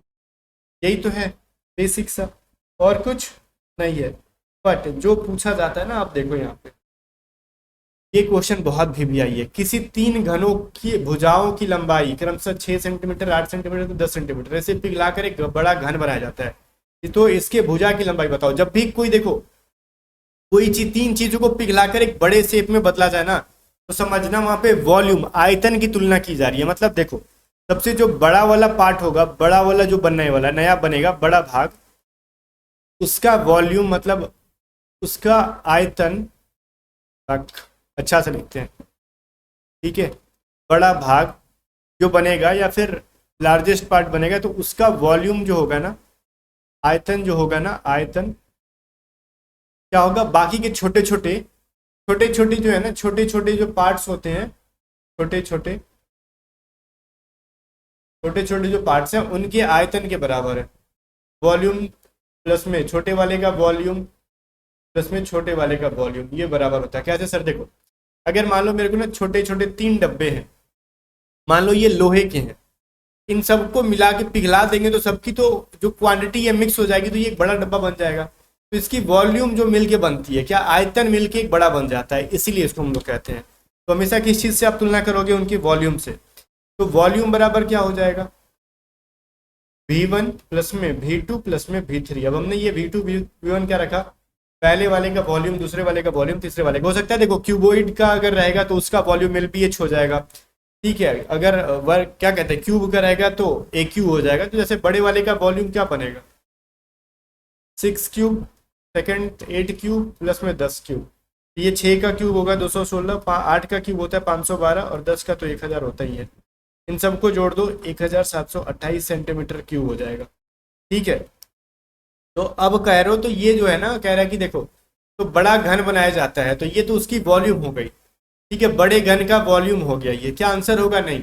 तो वॉल्यूम पूछे तो ठीक है आंसर कर देगा, लेकिन पूछ रहे तो उसकी सबसे बड़ी भुजा की लंबाई बताओ। तो ये बना के क्या बड़ा घन बनाया। तो अब एक बात बताओ, तो B बराबर क्या होता है AQ। तो AQ की वैल्यू जब है 1728, तो उसके भुजा की लंबाई कितना हो जाएगा, A बराबर अंडर रूट 1728, ये हो जाएगा 12 का क्यूब होता है। तो भुजा की लंबाई पूछ रहा था तो 12 मिल गया, थोड़ा सा कहानी को घुमा के पूछा गया था इसके अंदर, है ना। भुजा की लंबाई निकाल लिया। अभी देखो वॉल्यूम क्या होता है, V बराबर AQ होता है, आयतन बराबर AQ। तो AQ की वैल्यू क्या हमारे पास 1728, मतलब वॉल्यूम की बराबर है, और जो कि आयतन का वैल्यू ना 1728, तो AQ फॉर्मूला होता है। तो AQ के बराबर कर दो और A का वैल्यू निकाल दो। A मतलब भुजा, भुजा ही तो पूछ रहा आपसे ना। बस सिंपल सा टॉपिक था, इसके अंदर ज़्यादा कंफ्यूज मत होना। चलो फिर अगला टॉपिक देखते हैं, मतलब क्या है इसमें, कुछ होगा। अगला कह रहा है कि यदि किसी घनाभ के किसी 3 जुड़े हुए सतहों का क्षेत्रफल दिया हो, जैसे देखो मान लेते हैं ना, पहला एक क्यूब है, है ना। ये दूसरा क्यूब है, ओके। फिर ये तीसरा क्यूब है।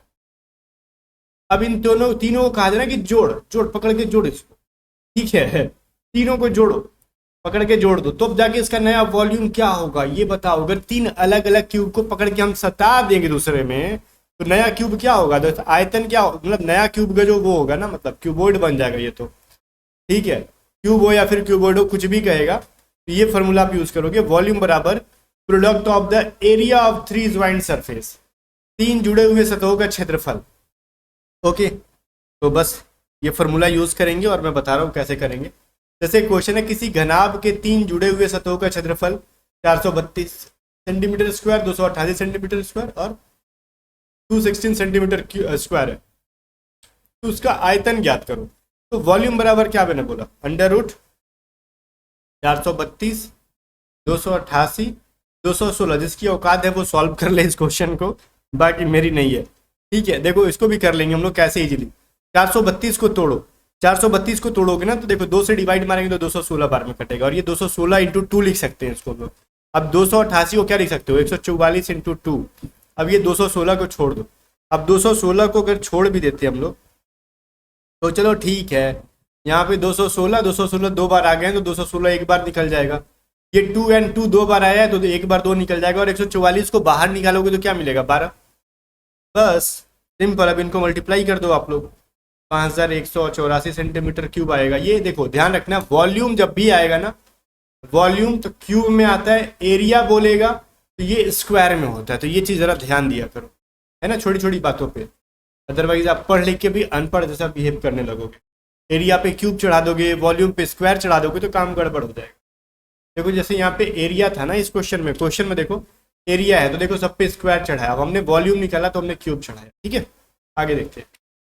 अब कह रहा है यदि बक्से की क्षमता ज्ञात करना, जब भी मान लो कोई बक्सा किस टाइप का होता है, घन या घनाभ टाइप का ही होता है, इस टाइप का ही बॉक्स होता है कोई ना, मान लो इस टाइप का ही बॉक्स होगा, तो अगर मान लेते हैं ना बक्से की जब क्षमता कैपेसिटी या फिर कुछ भी निकालना हो तो क्षमता बराबर होता है लंबाई माइनस 2x, चौड़ाई माइनस 2x, एच मतलब हाइट मतलब 2x, ये x का मतलब होता है बक्से की दीवार की जो मोटाई होगी वो, ठीक है। l मतलब लंबाई, b मतलब चौड़ाई और h मतलब ऊंचाई, और x का मतलब तो यहाँ पे दिया हुआ है बक्से की दीवार की बॉक्स वाल थिकनेस। जैसे क्वेश्चन देखो कह रहे हैं एक बक्से की लंबाई, चौड़ाई एवं ऊंचाई क्रमशः 48 सेंटीमीटर, 42 सेंटीमीटर और 22 सेंटीमीटर है। यदि दीवार की मोटाई 1 सेंटीमीटर हो तो बक्से की क्षमता ज्ञात कीजिए। देखो क्षमता, क्षमता पूछ रहा है हमसे, हमसे पूछ रहा है क्षमता। देखो कैपेसिटी बराबर क्या होता है, कहोगे ना L minus 2x, L minus 2x, B minus 2x, फिर क्या है H माइनस 2x। अब मेरे को ये बताओ L की वैल्यू क्या है 48, B की वैल्यू 42, H की वैल्यू 22, X की वैल्यू 1 सेंटीमीटर, ओके ना। तो यहाँ पे 48 माइनस 2, क्योंकि 2 को 1 से मल्टीप्लाई करोगे तो वहीं से 2 मिलने वाला है, ठीक है। यहाँ पे फिर होगा क्या आपका ये 42 माइनस 2 इंटू 1, फिर क्या भाई अंडर रूट करना था, ध्यान में रहना ये चीज़ें छूट जाएंगी तो काम गड़बड़ हो जाएगा, ठीक है ना। चलो अच्छा, इसको अंडर रूट में नहीं करना था, मैं भी थोड़ा बावला हो गया हूँ यहाँ करते करते, इसको अंडर रूट में नहीं करना था, इसके जो घनों का जो हमने निकाला था उसको अंडर रूट में करना है, ये तो ऐसे ही रहता है। अब हाइट बराबर क्या 22 माइनस 2x, तो चलो ये हो जाएगा आपका 46, 40 एंड 20। अब इसको कैसे मल्टीप्लाई करोगे सर, ये 4 इंटू 2 करोगे तो 8, 800। अब 8 को ना 46 से मल्टीप्लाई कर लो, 8 छः 48, 8 छः 32, 4 36, फिर डबल जीरो 36,800। तो ये जो हो गया ना, रुको आंसर नहीं कह सकते इसको हम लोग, है सर, बिकॉज ये क्या है सेंटीमीटर क्यूब कह लो इसको, ठीक है। अगर इसको अगर लीटर में पूछे तो क्या करोगे, ऑप्शन में सेंटीमीटर क्यूब ना दिया हो तब क्या कि लीटर में बताओ, क्योंकि लीटर में ही पूछ रहा है आपसे, लीटर में बताओ इन लीटर। अब क्या करें सर, तो देखो मैं बता रहा हूँ 1000 सेंटीमीटर क्यूब बराबर होता है 1 लीटर, तो आप लीटर में बदलने के लिए क्या करोगे 36,800 को 1000 से डिवाइड मार दोगे, ठीक है। तो 36.8 लीटर निकल जाएगा। बात समझ में आ गया? जितना सेंटीमीटर में होगा उसको 1000 से मार देना डिवाइड, सेंटीमीटर में हो तभी मैंने बोला, ठीक है। आगे देखो, सेकंड हो गया, नया आ गया बेलन, सिलेंडर। सिलेंडर के अंदर क्या पढ़ना है भाई आपको? सिलेंडर के अंदर पढ़ना है, ये क्या है देखो, ये होता है बेलन। ये बेलन की होती है ऊंचाई, ठीक है, ध्यान से सुनना, ये बेलन की होती है ऊंचाई ऊपर से नीचे। अब ये ऊपर क्या है ना, ये जो पूरा सरफेस है, ये यहाँ का जो बीच का पॉइंट और इसका बीच का पॉइंट को मेजर करोगे ऊपर से नीचे तो ऊंचाई। और ये देखो बेलन का ऊपरा और नीचे, ऊपरी और नीचे का सतह जो होता है, सरफेस होता है, वो सर्कल टाइप का होता है, वृत्त टाइप का। तो इसका भी रेडियस हो जाता है, ये रेडियस हो गया। नीचे में देखो ये जो हो गया रेडियस हो गया। इस पूरे बीच वाले को हटा दे तो खाली सर्कल ही मिलेगा ना, ऊपर नीचे ढक्कन, वो ढक्कन आर मिला ना रेडियस, और ये हो गया इसकी एच हाइट, ठीक है। तो इसमें दो तीन चीजें पढ़नी होती है, एक होता है वक्र पृष्ठ का क्षेत्रफल, एरिया ऑफ कर्व सरफेस, और एक होता है एरिया ऑफ होल सरफेस, और एक होता है आयतन। देखो सिर्फ अगर पूछेगा ना एरिया ऑफ कर्व सरफेस, तो इसका मतलब ये जो गोल गोल जो है ना वो उसका सरफेस, ठीक है। ये ऊपर का ये सरफेस नहीं छोड़ेंगे, ये छोड़ देंगे, वृत्त वाला छोड़ देंगे, नीचे का ये छोड़ देंगे। लेकिन अगर पूछेगा ना आपसे एरिया ऑफ होल सरफेस, तो पूरा एक गोल गोल में जो है ना रोल की तरह वो सरफेस, और प्लस में ऊपर का ये जो सर्कल है, नीचे का जो सर्कल है, इनका एरिया भी जुड़ जाता है, ठीक है। तो वहीं पे हो जाता है आपका 2πr/h प्लस में, अब इसमें 2πr² जुड़ जाता है। अब 2πr देखो, पहले तो आपका वक्र पृष्ठ का क्षेत्रफल था ये बाहर बाहर का, लेकिन होल पृष्ठ का मतलब होल सरफेस पूछेगा तो इसमें 2πr/h में ना हम लोग 2πr² जोड़ देते हैं, बिकॉज ऊपर का πr² एरिया, नीचे का πr² एरिया, दोनों मिलके क्या बन गया 2πr²। अब जब 2πr² हम जोड़ेंगे इसके अंदर तो ये क्या मिलेगा, 2π को कॉमन ले लो, यहाँ पे 2πr को कॉमन ले लो, 2πr को कॉमन ले लोगे तो बचेगा h, और इसमें का एक r बचेगा, तो h+r बचेगा। इसलिए शॉर्टकट में इसको लिख देते हैं हम लोग 2πr प्लस में इंटू h+r, ऐसा हम लोग लिखते हैं। बाकी अगर भूल भी जाते हो ना होल सरफेस एरिया क्या होगा, तो खाली ये याद रखना 2πr/h होता है इसका कर्व सरफेस एरिया, मतलब वर्ग पृष्ठ का क्षेत्रफल। अब इसके अंदर हम लोग दो बार क्या करते हैं, ऊपर और नीचे का वृत्त का एरिया, वृत्त का एरिया क्या होता है πr², तो दो बार है तो 2πr² जोड़ दो और क्वेश्चन को सॉल्व कर लो, आपका मिल जाएगा होल सरफेस एरिया, ठीक है। कभी कभार एग्जाम में भूलते तो ये सभी लॉजिक यूज किया करो। वॉल्यूम पूछेगा तो वॉल्यूम में हाइट को भी मेजर करना होता है, तो πr²h हो जाता है, ठीक है। ये सभी चीजें इतना डिटेल में जाके मुझे नहीं लगता कि कोई आपको समझाएगा, खाली फॉर्मूला दे दिया जाता है जनरली। वहीं पर अगर आपसे पूछे ना कि आधार का बताओ, आधार का क्षेत्रफल, आधार का क्षेत्रफल, एरिया ऑफ बेस, अगर ये क्वेश्चन में दे दे इसका ये निकालो तो πr², बस। क्यों? क्योंकि इसका बेस क्या है, सर्कल है, ऊपर में बेस क्या है, सर्कल है, तो सर्कल का एरिया क्या होता है πr²। तो वाला सवाल था ये, कुछ नहीं था। आगे देखो, जैसे किसी बेलन का आधार का क्षेत्रफल 616 वर्ग सेंटीमीटर स्क्वायर है, वर्ग सेंटीमीटर कह दिया तो मतलब वर्ग सेंटीमीटर स्क्वायर है। इसकी त्रिज्या सॉरी इसकी ऊंचाई जो है 40 सेंटीमीटर है, तो इसके संपूर्ण पृष्ठ का क्षेत्रफल बताओ। पहले क्या दे रखा है ये चीज देखो, आधार का क्षेत्रफल, ठीक है। एरिया ऑफ बेस दे रखा है इनका, जिसकी वैल्यू है 616। अब एरिया ऑफ बेस क्या होता है, πr² होता है, जिसकी वैल्यू 616 है। तो पाई की वैल्यू होती है 22/7, r² का पता नहीं है, ठीक है। 616 ये 22 से डिवाइड मारेंगे तो कितने बार में कटेगा, ये लॉजिक भी अपने को समझ में आना चाहिए। 28 बार में कट जाता है। r² बराबर हो जाएगा 28 × 7 और r बराबर √। अब 28 7 को मल्टीप्लाई कर लो, 196 आ जाता है। 8 7 56, 7 14 4 19, ठीक है। ये किसका है, 14 का स्क्वायर होता है, तो r की वैल्यू 14 निकल गई रेडियस। तो ये पूरा फॉर्मूला बेस्ड है, कुछ शॉर्टकट नहीं होगा। अब कह रहे हैं कि इसका वॉल्यूम बताओ, संपूर्ण पृष्ठ का क्षेत्रफल बताओ, टोटल सरफेस एरिया बता रहे हैं, ठीक है।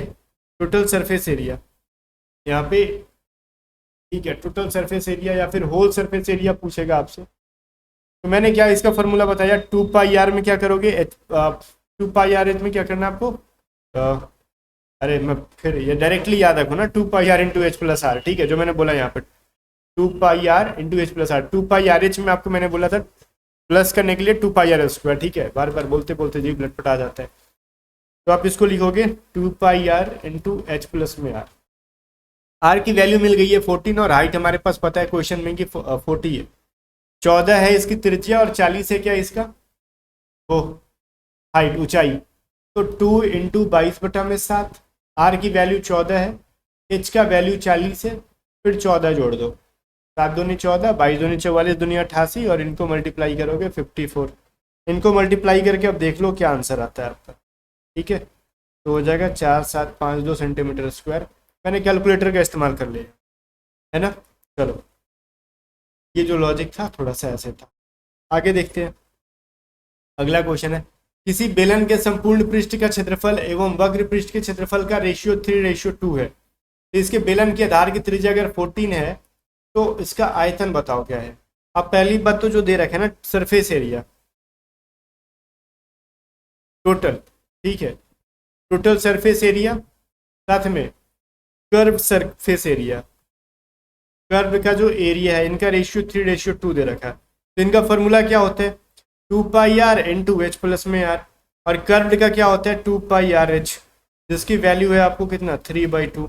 ये 2πr कट गया तो मिलेगा क्या, h plus R by H बराबर 3/2, यही मिला ना यहाँ पे।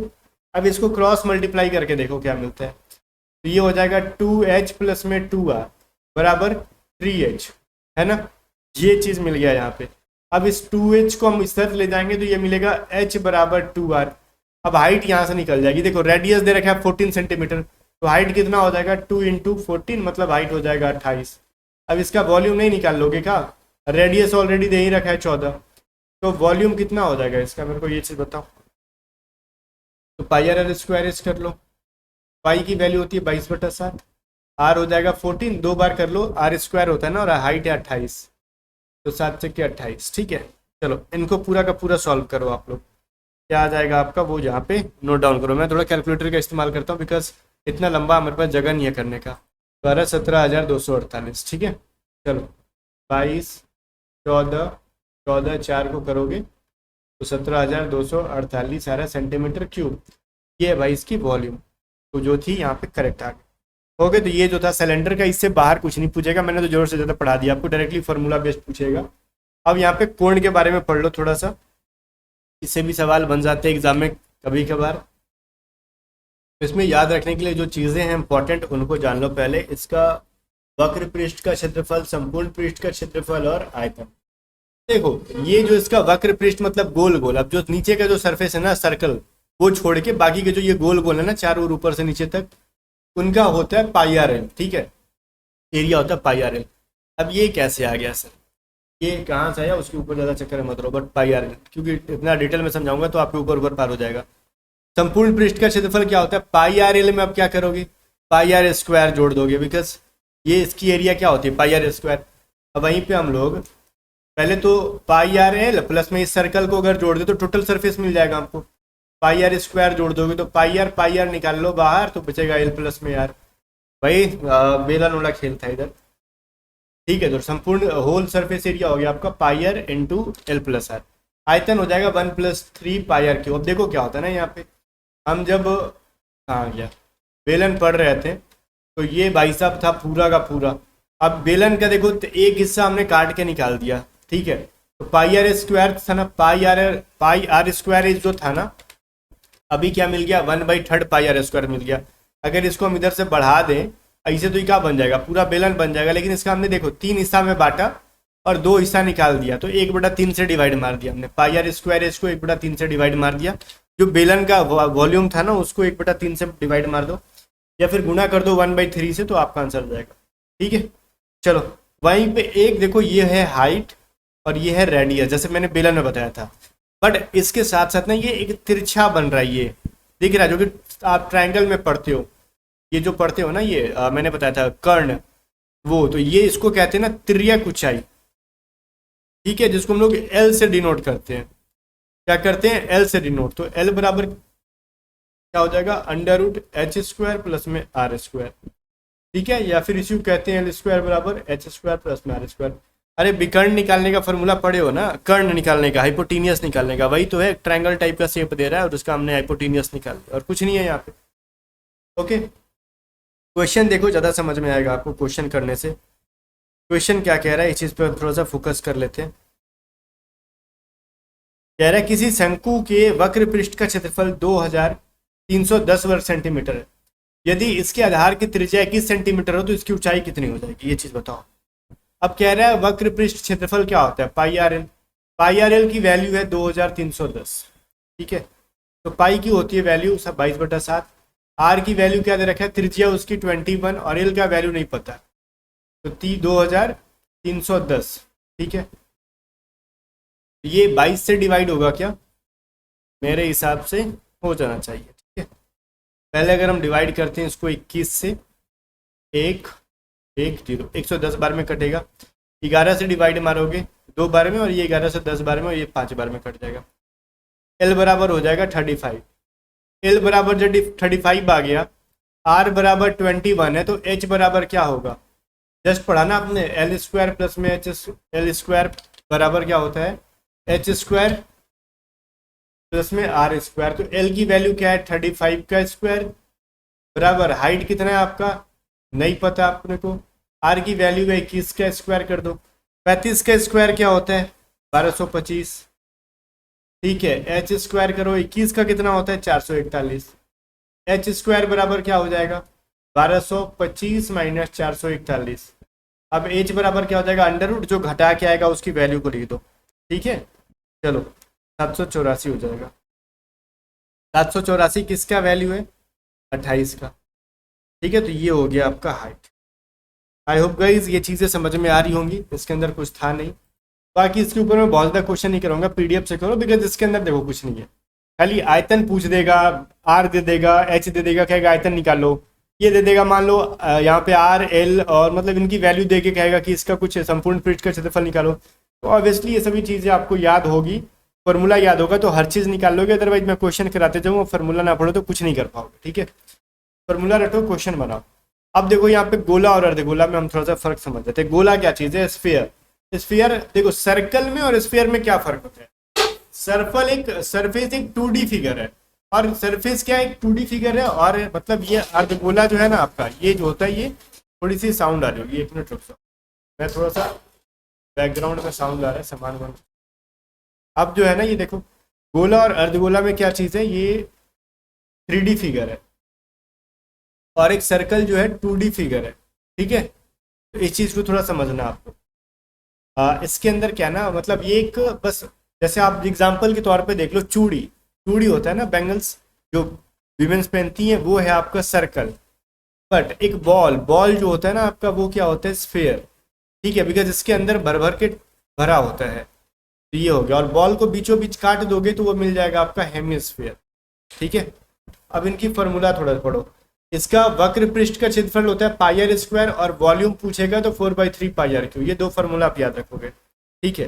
बिकॉज इसके अंदर कुछ है ही नहीं, काट देंगे तो भले एक सर्कल का ऊपर इसका बेस जो होगा सर्कल टाइप का मिल जाएगा, काट देंगे तब 3 फॉर्मूला रखना पड़ेगा हेमिस्फीयर के लिए। पहला तो वक्र पृष्ठ का क्षेत्रफल, काट के आधा कर दिए तो इसका आधा कर दो, 4 आर स्क्वायर का 2 पाई आर, 4 पाई आर स्क्वायर का 2 पाई आर स्क्वायर हो गया। आयतन हमने क्या किया, आधा कर दिया, तो हमने 2 से डिवाइड मारा, 4 को आधा करके 2/3 पाई आर क्यू कर दिया। एक वर्ड आ गया यहाँ पे, संपूर्ण पृष्ठ का क्षेत्रफल। तो एक तो आपका पहले तो वक्र पृष्ठ का क्षेत्रफल होता है 4 पाई आर स्क्वायर, ठीक है। अब बाधा करोगे तो मतलब इसका होता है ना, बाधा करेंगे तो इसका मिलेगा 2 पाई आर स्क्वायर, तो मतलब इसका वक्र पृष्ठ का क्षेत्रफल हो गया 2 पाई आर स्क्वायर। और इसी में हमने क्या जोड़ दिया, इस सर्कल का भी स्क्वायर, पाई आर स्क्वायर, ठीक है। तो ये क्या मिल जाएगा, 3 पाई आर स्क्वायर। इसलिए कहते हैं संपूर्ण पृष्ठ का क्षेत्रफल का है, तो इसका बेस का भी एरिया जुड़ जाता है। अदरवाइज सिर्फ कर्व सरफेस पूछे तो 2 पाई आर स्क्वायर कहते हैं, ठीक है ना। चलो कुछ क्वेश्चन करते हैं। किसी गोला के वक्र पृष्ठ का क्षेत्रफल जो है 386 वर्ग सेंटीमीटर है, तो इसका आयतन कितना होगा। तो गोला कह रहा है ना, स्फीयर कह रहा है, तो इसका वक्र पृष्ठ का क्षेत्रफल क्या होता है, 4 पाई आर स्क्वायर, जिसकी वैल्यू है 1386। तो 4 इंटू 22/7 इंटू आर स्क्वायर बराबर 1386। अब अगर हम 4 से डिवाइड करें तो मिलेगा 4 × 12 और 4 × 16, 4 × 24। ये 22 से डिवाइड मारोगे तो एक बार में कटेगा, ठीक है। अब यहाँ से कितने बार में कटेगा, 4 बार में कट जाना चाहिए मेरे हिसाब से। रुक जाओ, मैं इसको थोड़ा सा फिर से करके देख लो, लगता है मेरे को गलती कुछ कर रहा हूँ क्या मैं, यहाँ पे डिवाइड ही गलत दिया, रुको को हटा। ये 4 पाई आर स्क्वायर की वैल्यू है 1386, है ना। अब यहाँ पे आप क्या करोगे, फिर से लिखते हैं 4 इंटू 22/7 आर स्क्वायर बराबर 1386। 22 से डिवाइड मारेंगे तो हम यहाँ पे क्या मिलेगा 63 मिलेगा। आर बराबर आर स्क्वायर बराबर क्या होगा 63 इंटू 7/4 है ना। तो आर बराबर क्या हो जाएगा, मल्टीप्लाई अगर इनको हम कर भी लेते हैं तो क्या हो जाना चाहिए आपका 441 बटा में 4 और अंडर रूट, तो ये 21 का होता है ना स्क्वायर, और ये 4 2 का स्क्वायर होता है। तो आर की वैल्यू क्या होगी 21 बटा में 2। तो वॉल्यूम पूछ रहा है इसका, वॉल्यूम क्या हो जाएगा ये चीज़ बताओ, जस्ट आपने पढ़ा ना, वॉल्यूम होता है 4/3 पाई आर क्यूब। तो 4/3 कर दो, पाई की वैल्यू 22/7 कर दो, आर को 3 बार लिख दो, यहाँ पे क्यूब है तो इनको सॉल्व कर लो, आंसर आ जाएगा। ये 7 से कट जाएंगे 3 बार में, और ये 2 2 जो है ना 4 होता है तो ये कट जाएगा यहाँ से, 3 के टेबल से ये कट जाएगा, 3 7 21, ये 2 के टेबल से 11। तो क्या मिल गया 11 इंटू 3 इंटू और एक 21 बचा था और 7, इन सबको मल्टीप्लाई करो, ठीक है। 11 21 और वही है 11 3 21 और 7 को मल्टीप्लाई कर लो, मतलब ये हो जाएगा 11 इंटू 3 7 इंटू 3 तो 21 और 21 21 का 441 होता है। तो 441 को ऊपर नीचे करके जोड़ लेंगे, क्या हो जाएगा ये मेरे को बताओ। ठीक है 4851 सेंटीमीटर क्यूब, ये इसका एग्जैक्टली आंसर है ना। चलो तो ये इसका एग्जैक्टली इतना आंसर हो जाएगा। अगला क्वेश्चन देखो, खाली कुछ नहीं याद रखना, मैं इतना लेंदी ले जा रहा हूँ ना ताकि आपको सारा फार्मूला आपका एक बार यूज हो जाए। जैसे हमने यहाँ पे वक्र पृष्ठ का क्षेत्रफल का भी फार्मूला यूज कर लिया, इसी क्वेश्चन में हमने वॉल्यूम का भी फार्मूला यूज कर लिया। एक ही क्वेश्चन मतलब 10 क्वेश्चन बनाए, इससे अच्छा कि एक ही में दोनों यूज कर लिए। फार्मूला का यूज करना सीख जाओ, मेरा आपको पर्पस है सिखाने का, प्रैक्टिस करना तो आपका काम है। अब एक अर्धगोला का आयतन दे रखा है 19,404 सेंटीमीटर, तो इसके संपूर्ण पृष्ठ का क्षेत्रफल बताओ।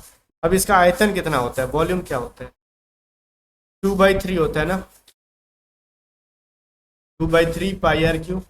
तो लिखो 2/3, पाई की वैल्यू होती है 22/7, आर का नहीं पता, आर क्यू को रहने दो, इनकी वैल्यू होती है 19,404, ठीक है। अब अगर हम डायरेक्टली ना यहाँ पे डिवाइड मार के देखते हैं किसी चीज़ से, 22 से डिवाइड मार के देखो 19,404 को, तो वो हो जाती है 882, 882 हो जाता है, ठीक है। अगर हम इसको डिवाइड मारेंगे तो ये मिल जाएगा 882, 2 से मारोगे तो 441 मिल जाएगा, है ना। अब आर क्यू बराबर क्या हो जाएगा 441 इंटू 3 इंटू 7। अब ये थोड़ा सा लोचा हो गया, अब इतना मतलब 441 इंटू 3 इंटू 7 करके देखते हैं हम लोग, आर बराबर क्या हो जाएगा। अच्छा चलो एक काम करते हैं ना, 441 को हम लोग तोड़ने का थोड़ा सा कोशिश करते हैं, अगर काम चल जाए तो बढ़िया है। कैसे तोड़ते हैं देखो, यहाँ पे पहली बात तो ये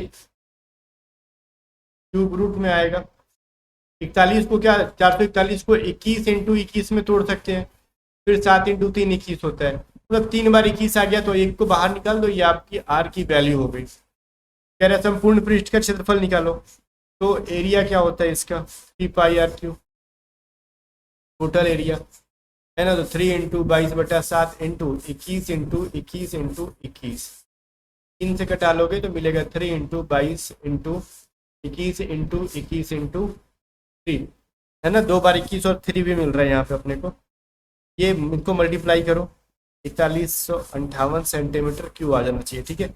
आपका काम एक बार इसको मल्टीप्लाई, जो 3 मैंने लिखा ना 3 to 22 3 21 और 21, इनको एक बार मल्टीप्लाई करके देख लो, अगर इतना आता है तो सही है। हमने यहाँ पे एक बार 21 ज़्यादा नहीं लिख दिया क्या, ठीक है, बिकॉज यहाँ पे क्यूब करके यहाँ पे देखो एक 21 कम होगा तब आपका आंसर आ जाएगा। यहाँ पे हमने क्या कर दो इस, तो ये कट, फिर मैं उल्टा काम कर दिया, यहाँ पे 3 लिखना था। हाँ अब आपका जो है आंसर यहाँ पे बिल्कुल भी आता है ना। करके देखो आप, अगर आता है तो ठीक है, नहीं आता है तो उसके लिए तो मैं हूँ।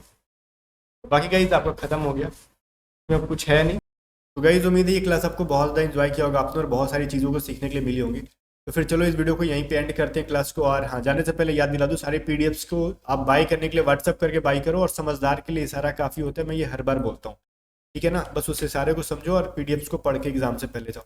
बाकी एडुकेटेड स्टडी को सब्सक्राइब कर लो जिसने नहीं किया, और वीडियो को लाइक करके शेयर कर देना।